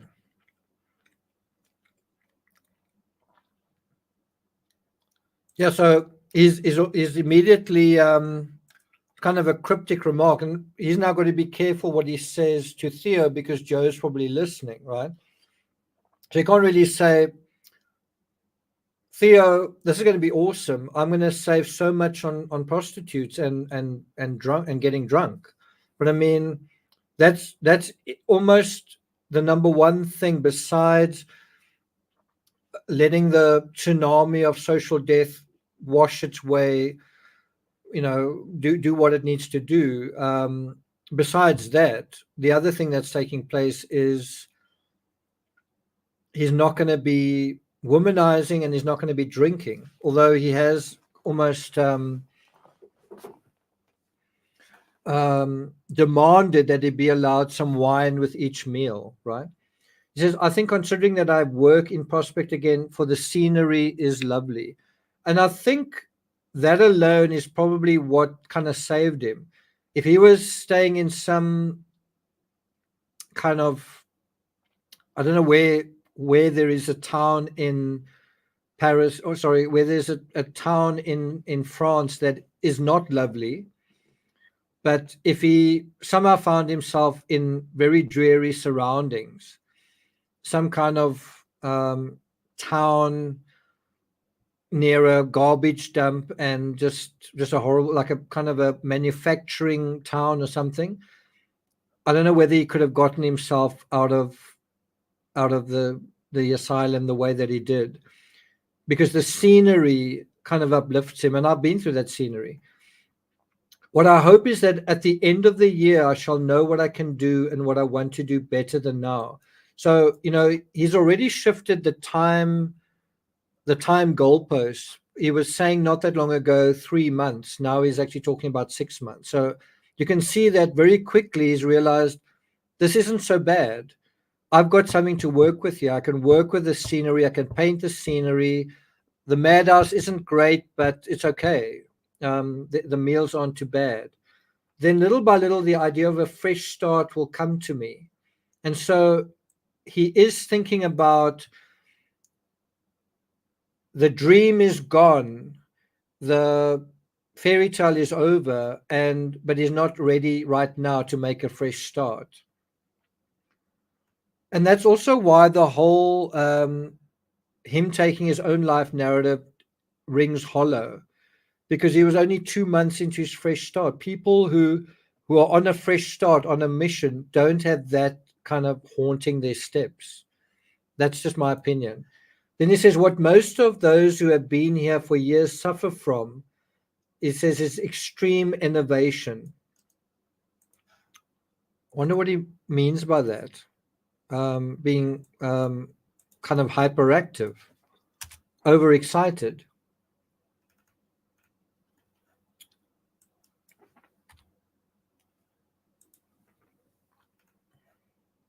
Oh, it's the Innovation. opposite. Innovation.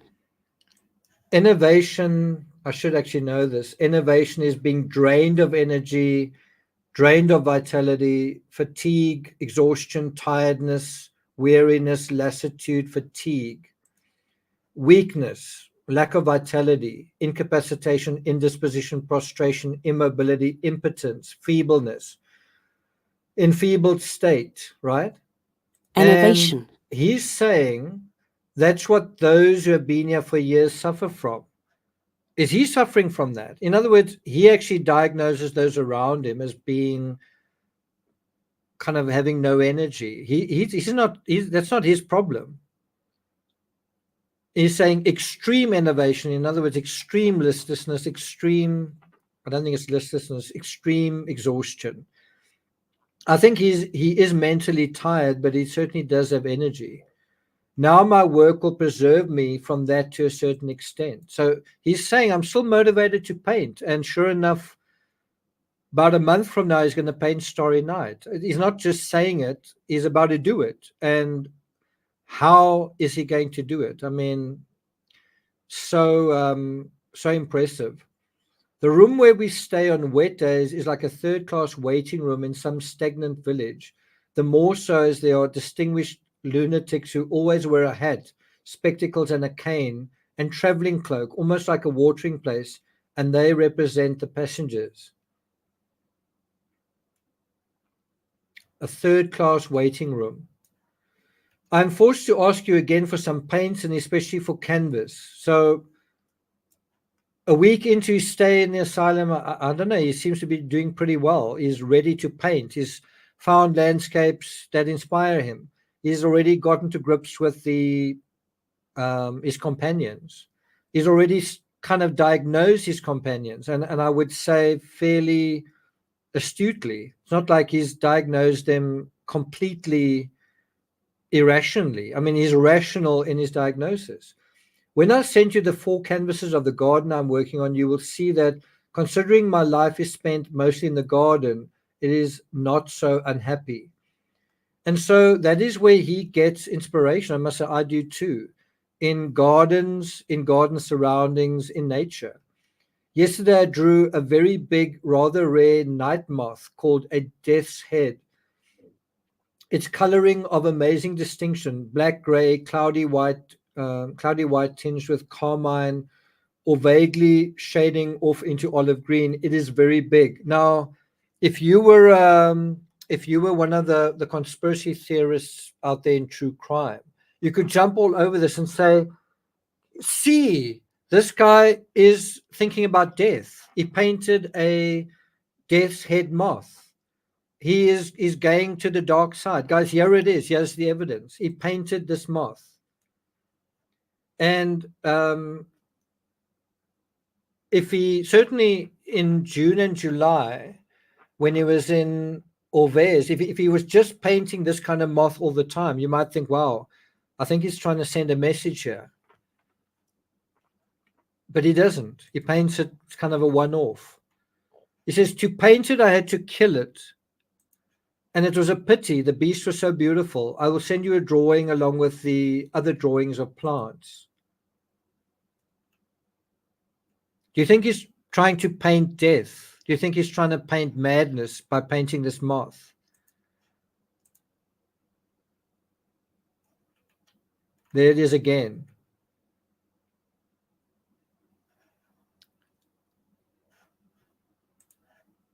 But he doesn't, I don't think he really paints it ever again. He says you could take the canvases at Tangi's or at your place off the stretchers if they are dry enough, and then put on any new ones you think worth it. Gogh ought to be able to tell you the address of a man who would reline the bedroom and who won't be too expensive. You know which one he's talking about? It's that famous picture Van Gogh did of his room in the Yellow House. It's one of the most famous Van Gogh pictures, and it's kind of quite quaint, right?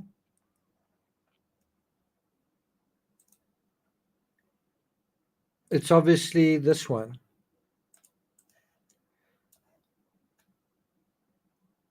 This picture, in a way, epitomizes Van Gogh. He almost turns life into a cartoon, but he fills it with vitality and color and freshness and even a sense of humor. So that's what he's referring to. And I think, so he's saying Gauguin can tell you about somebody who could reline the bedroom. I think it's in terms of framing. The restoration ought, I imagine, to cost 5 francs, or maybe he's talking about touching it up. If it is more, then don't have it done. I'm sure Gauguin didn't pay any more on the many occasions when he had his canvases or Cézanne's or Pissarro's relined. Again, speaking of my condition, I'm so grateful for yet another thing. What could that be? I've noticed that others too hear sounds and strange voices during their attacks. And so there's a rare disclosure that he's suffering from a kind of psychosis. He's having hallucinations. He's hearing voices. And he's thinking, wow, is that the end of the road for me? And he's noticing other people are experiencing it as well. And so he's feeling not so alone in his suffering. And that's, things seem to change before their very eyes. And that lessened the horror with which I remembered my first attack, something that, when it comes upon you unexpectedly, cannot but frighten you terribly.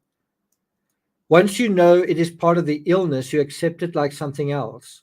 Had I not seen other lunatics close to, I should not have been able to stop myself from thinking about it all the time. So even in his own madness, he can rationally appreciate it. And this is what Monsieur Sauls, Reverend Sauls, was talking about when he said Van Gogh is able to understand what he's going through and kind of explicate it in a understandable way to Dr. Peyron. Then he says, for the suffering and the anguish are not funny when you're having an attack. Most epileptics bite their tongue and injure themselves. So here again is comparing what he's experiencing to what epileptics are experiencing. Is he going through the same thing? And it's very important to talk about the epilepsy in order to say whether it is that or it isn't. And if it isn't, why isn't it? You're not just dismissing it out of hand. Ray told me, that's the doctor from the previous hospital, that he had seen a case where someone had mutilated his own ear just as I did. And I think I heard a doctor from here who came to see me with the director say that he had too seen it before. Now, it's quite interesting that he says here, just as I did. Now, does that mean just as I did, I mutilated my own ear, or just as happened to me? You might say, well, that's really being economical, or that's really being selective with your interpretation. But bear in mind, Joey's listening, and also, does he have epilepsy? But I mean, this is probably the closest he comes to saying it in black and white. I mutilated my own ear, right? One can also look at that and say, did he do it, or did the if he cut off his own ear, did he do it, or did the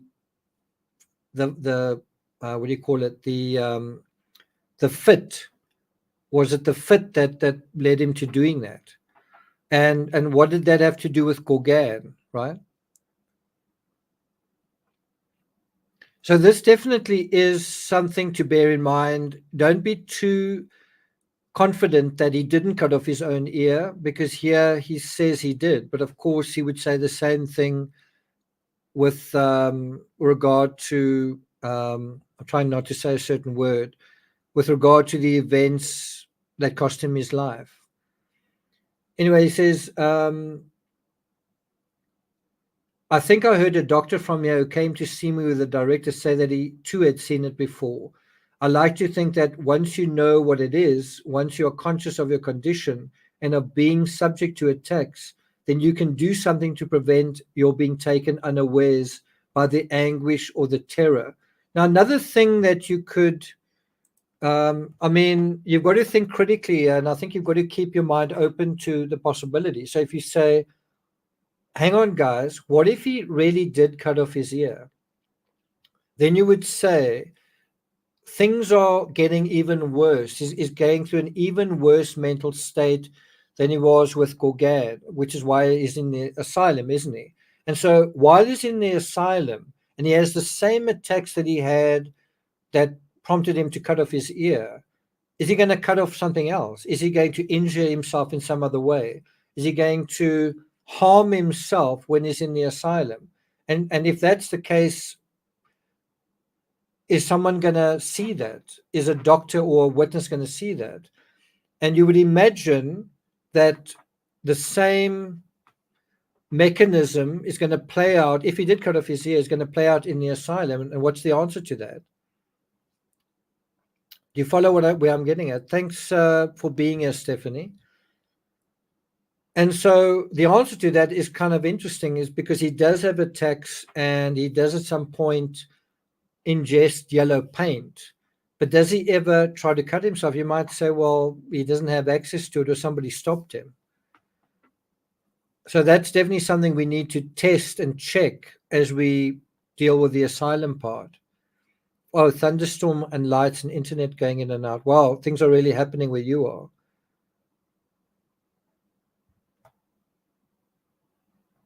Okay, so let's continue. Now that it has all been abating for 5 months, so he has been saying it's gotten better. I have high hopes of getting over it, or at least of no longer having such violent attacks. That's how he describes it, violent attacks. There's someone here who has been shouting and talking like me all the time for a fortnight. Well, so he describes himself shouting and talking, okay? He thinks he hears voices and words in the echoes of the corridors, probably because the auditory nerve is diseased and oversensitive. And in my case, it was both sight and hearing at the same time, which is unusual at the onset of epilepsy. And so there you have it. Dr. Ray saying, I don't think that's what you've got. But Dr. Ray also said something like an epileptic mutilated his ear. He says epileptics bite their tongue and injure themselves, but he doesn't have epilepsy. Epileptics had mutilated his own ear. So this is not the same thing. It's not the same deal.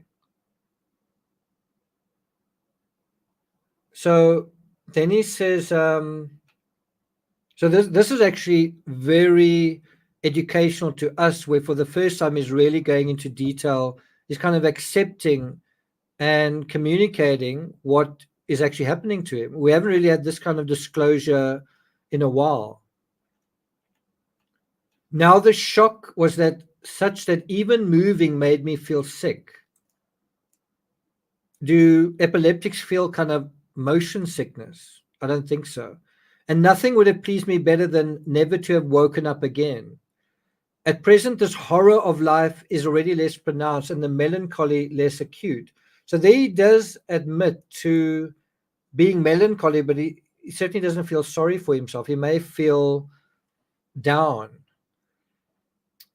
But I still have no will and hardly any desires, or none at all that are to do with ordinary life. For example, almost no wish to see friends. But isn't that, understandable after what he's going through. He's gone through social death.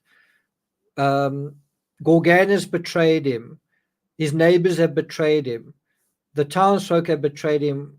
Why would he want to see friends? He says, I do think of them, but I don't have any wish to see them. That is why I'm not ready to leave here now or in the near future. I should feel depressed about everything again.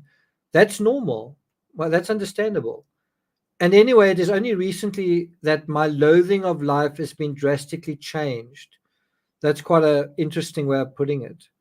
There's still a long way to go from that to willing and doing. So you get the feeling he's digging himself out of a kind of depression, out of a kind of melancholy.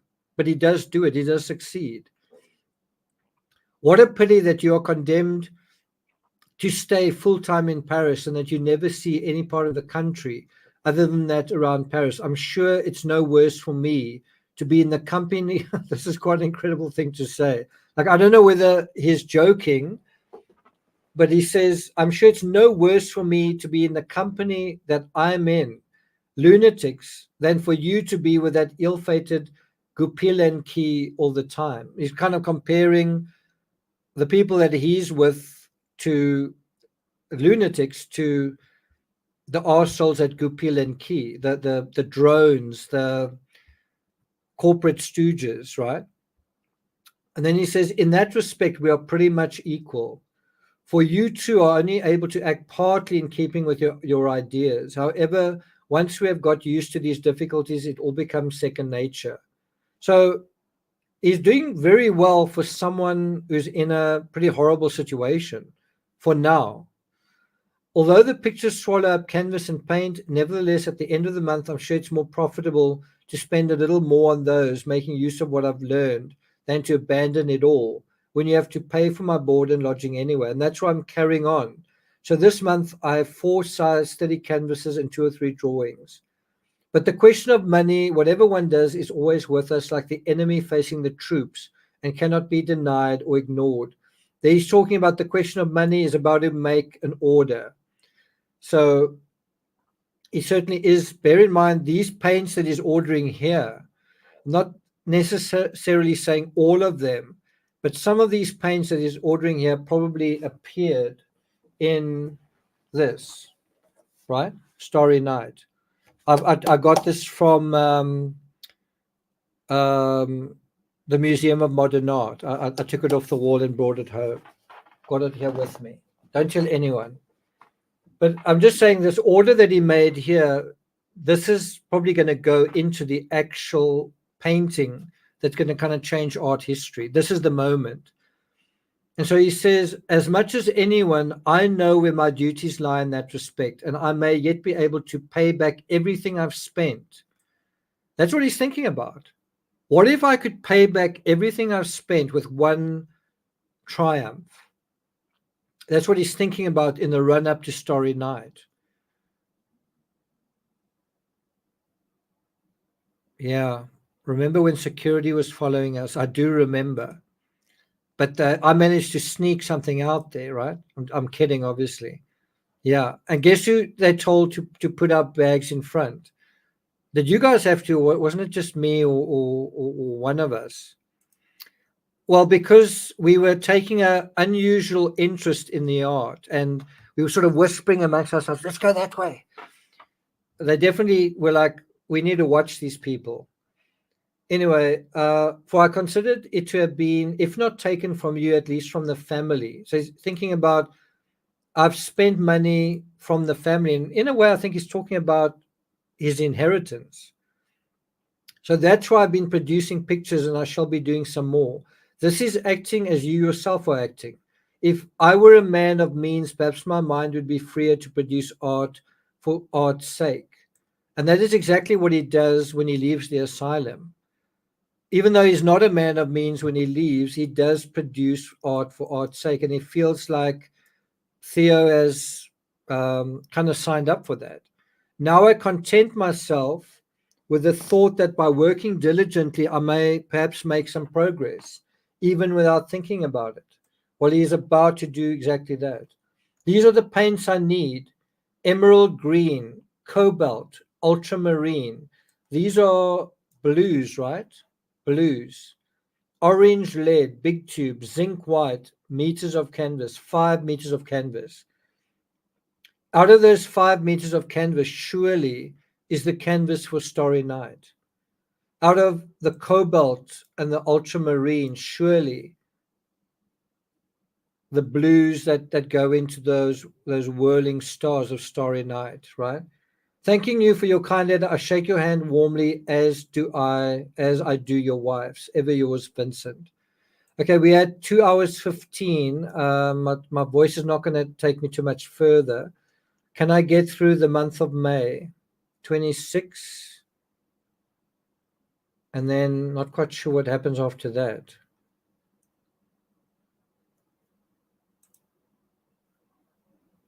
I don't know why it does this. It jumps completely out. I don't know why it does that. There's something wrong with the thing. Just give me a second. So I'm going to read one more letter.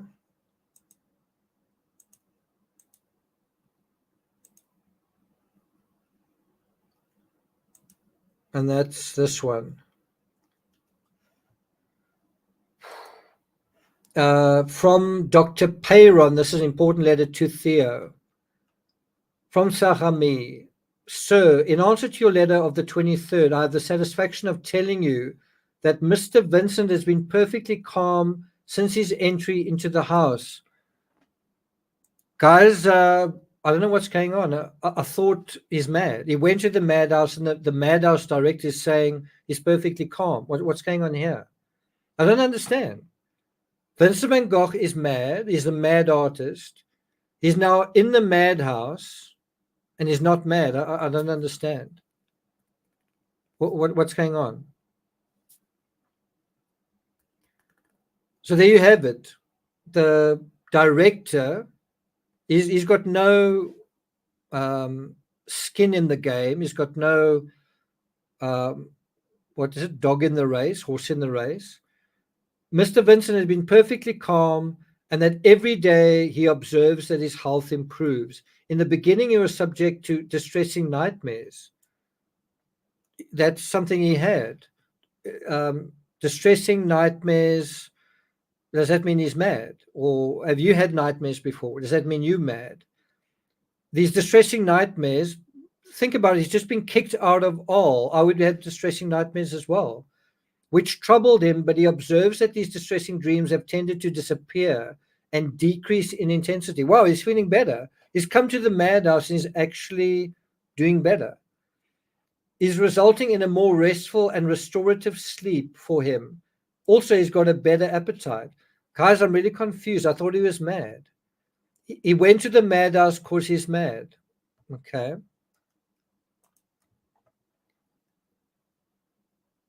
Then he says, in short, since his entry, he has made a slight improvement in his state, and this makes him hope for a complete recovery in the future. He's occupied all day drawing in the park. So here we get a sense of Van Gogh from a third party.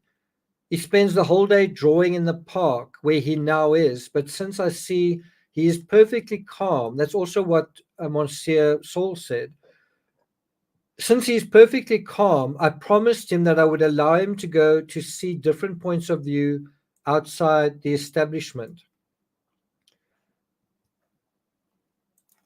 So it's taken Dr. Peyron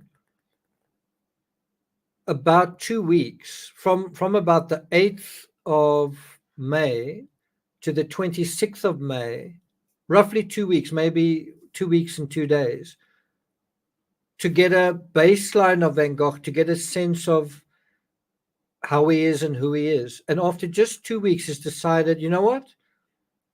I've seen enough. It is okay for you to go outside the asylum. That's also indicating, that's actions speak louder than words. Well, my eyes are quite red, right? That's also him saying, I've assessed your brother for 2 weeks, not 2 hours and not 2 days, 2 weeks. And he's been, I'm happy. He's good to go. We can let him out beyond the asylum.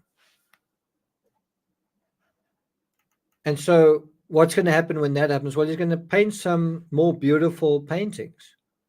Can you imagine if the doctor was like the guy in the Shawshank Redemption, like a prison warder from hell, right? And he said, now that you're here, I'm God, and you are not going to paint again under my watch. It's because of painting that you're in this state, or you're never going to come out of here again, some kind of sadist. And instead, fortunately, he's a intelligent, reasonable man. Could have just as easily have gone the other way.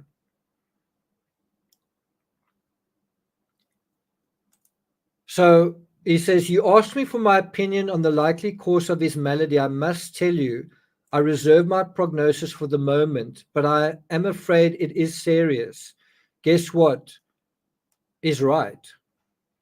And that's why he's going to be in the asylum for a year. Right? So you kind of have a strange dichotomy here, a strange contradiction, where you're saying he's good enough to go outside the asylum, but actually, although I'm reserving judgment, I've got a bad feeling about this. And he's right. Things are going to get a lot worse. He's obviously seen this all before. And so he says, I have reason to believe that the attack that he had was caused by an epileptic condition, right? I don't think that's true, but we must respect the doctor's opinion and his experience. Let's see if he keeps that up. Obviously, if you have epilepsy, you're not going to just suddenly stop having epilepsy. But anyway, that's what he's saying. I think your brother's got epilepsy, and if this is confirmed, it'll be necessary to be concerned for the future. And do you think he means 6 months, 1 year, or 5 years, 10 years, 20 years? What do you think he means? And so he's cautiously giving his diagnosis. Your brother may have epilepsy. And then he says, I intend to go to Paris during the month of June. I will have the honor of seeing you and better acquaint you about your patient than one can do by letter. Sincerely yours, Dr. Peyron. And that's where we're going to end off Van Gogh letters with this letter, 26th of May. We are really on the cusp of Starry Night. We're on the cusp of it. And we have just been told, and Theo just been told, devastating news. He may have a really, really serious condition. He may never leave this place.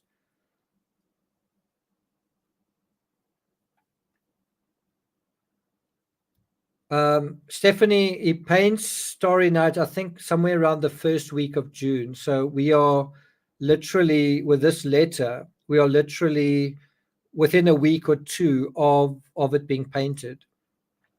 So as promised, I'm going to end off just showing you guys a couple of, well, let's first show Stephanie's picture. Wow, that is pretty. So this is a view from Connecticut. Thanks, Stephanie.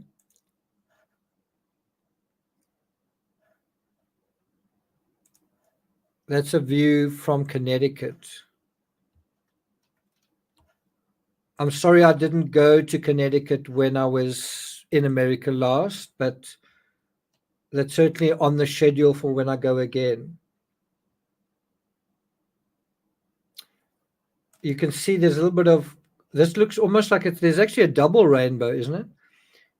You can see there's a little bit of cloud there. It almost looks like this is blue sky. Stephanie says it doesn't do it justice. Yeah, well, it's still pretty. Okay, and I'm glad you made it as well, Stephanie. So I just want to show you quickly some other pictures of the weaver. Who wants to see the weaver bird?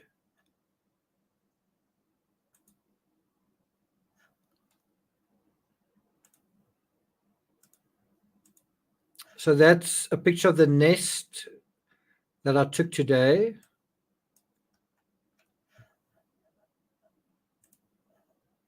he's working on that nest like right now. Well, not right now, but currently. I think he's sleeping right now. Unfortunately, I couldn't get very good pictures of the weaver because he was sort of hiding away. But he's not really looking at his best, looking a little bit drab. That's not nearly as bright as he can appear. So I want to compare that picture of the weaver to, I hope you've got that kind of burned in your mind. I'll see if I can just find, I took some other pictures of it some time ago.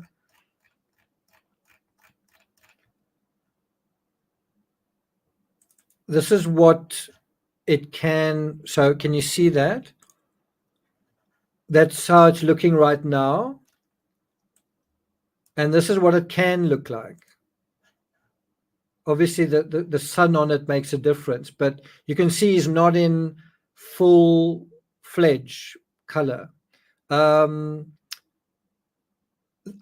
a way, the weaver is a kind of like where Van Gogh is right now. Is not quite his self, right? Is not quite bursting with health, but that's what he should look like. I honestly don't know why he's trying to build a nest in the middle of winter. I don't know, but you'd have to ask him. Here's another picture, some nests that he's been working on. Can you see that this nest is kind of older over here, and that part's newer? So I think he needs to kind of fix his technique a little. And then I've got another one of the bird, but not a terribly good shot because, as I say, he was hiding away. You can see he's quite drab. And then there are, I think, 4 more pictures.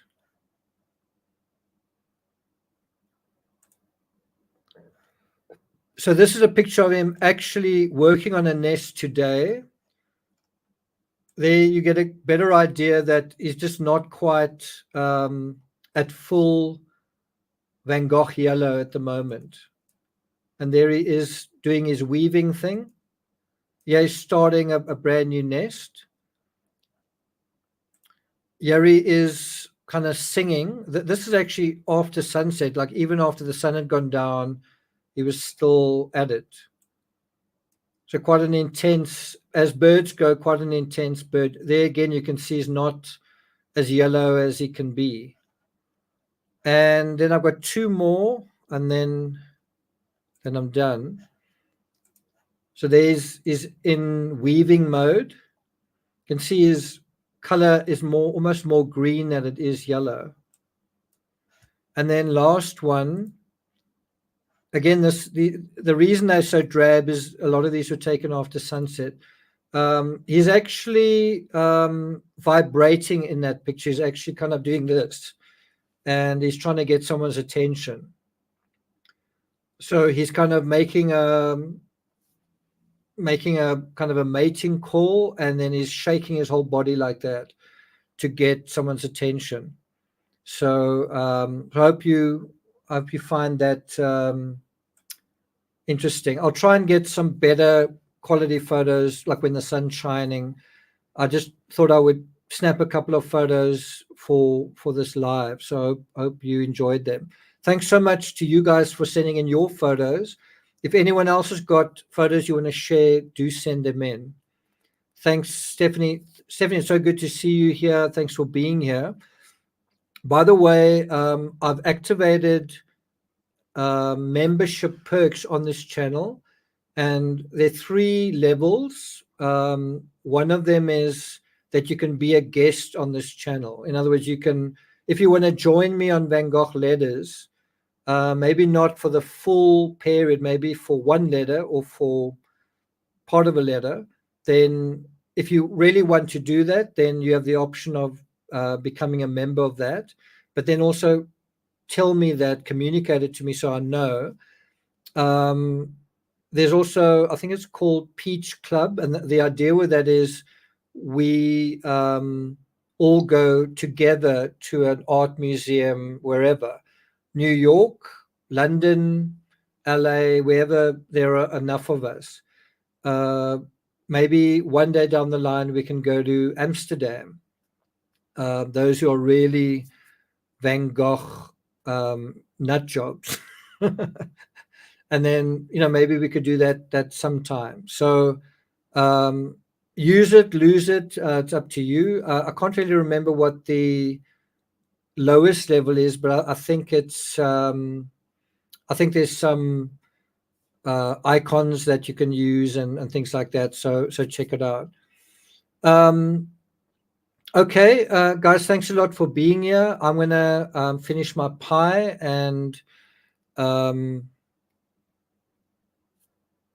I guess check what's going on in terms of the news and so on. Maybe do a bit of reading. Zircon says, "I'm of Dutch heritage. So proud. I am as well. I actually want to go back to Saint-Remy because I didn't quite do what I meant to do there." So Stephanie says, "Enjoy your pie. Pleasant dreams, everyone. Hope you're not going to have any nightmares." But I think you'll agree these two episodes of Van Gogh Letters 82 and 83 have been quite special. It's really been good having you guys here. I'm not sure when I'll do the next one, but I'll try and do it not later than a week from now. So maybe this time next week. Thanks a lot, guys. I hope you guys have a good week, and I'll see you guys next time. Ciao.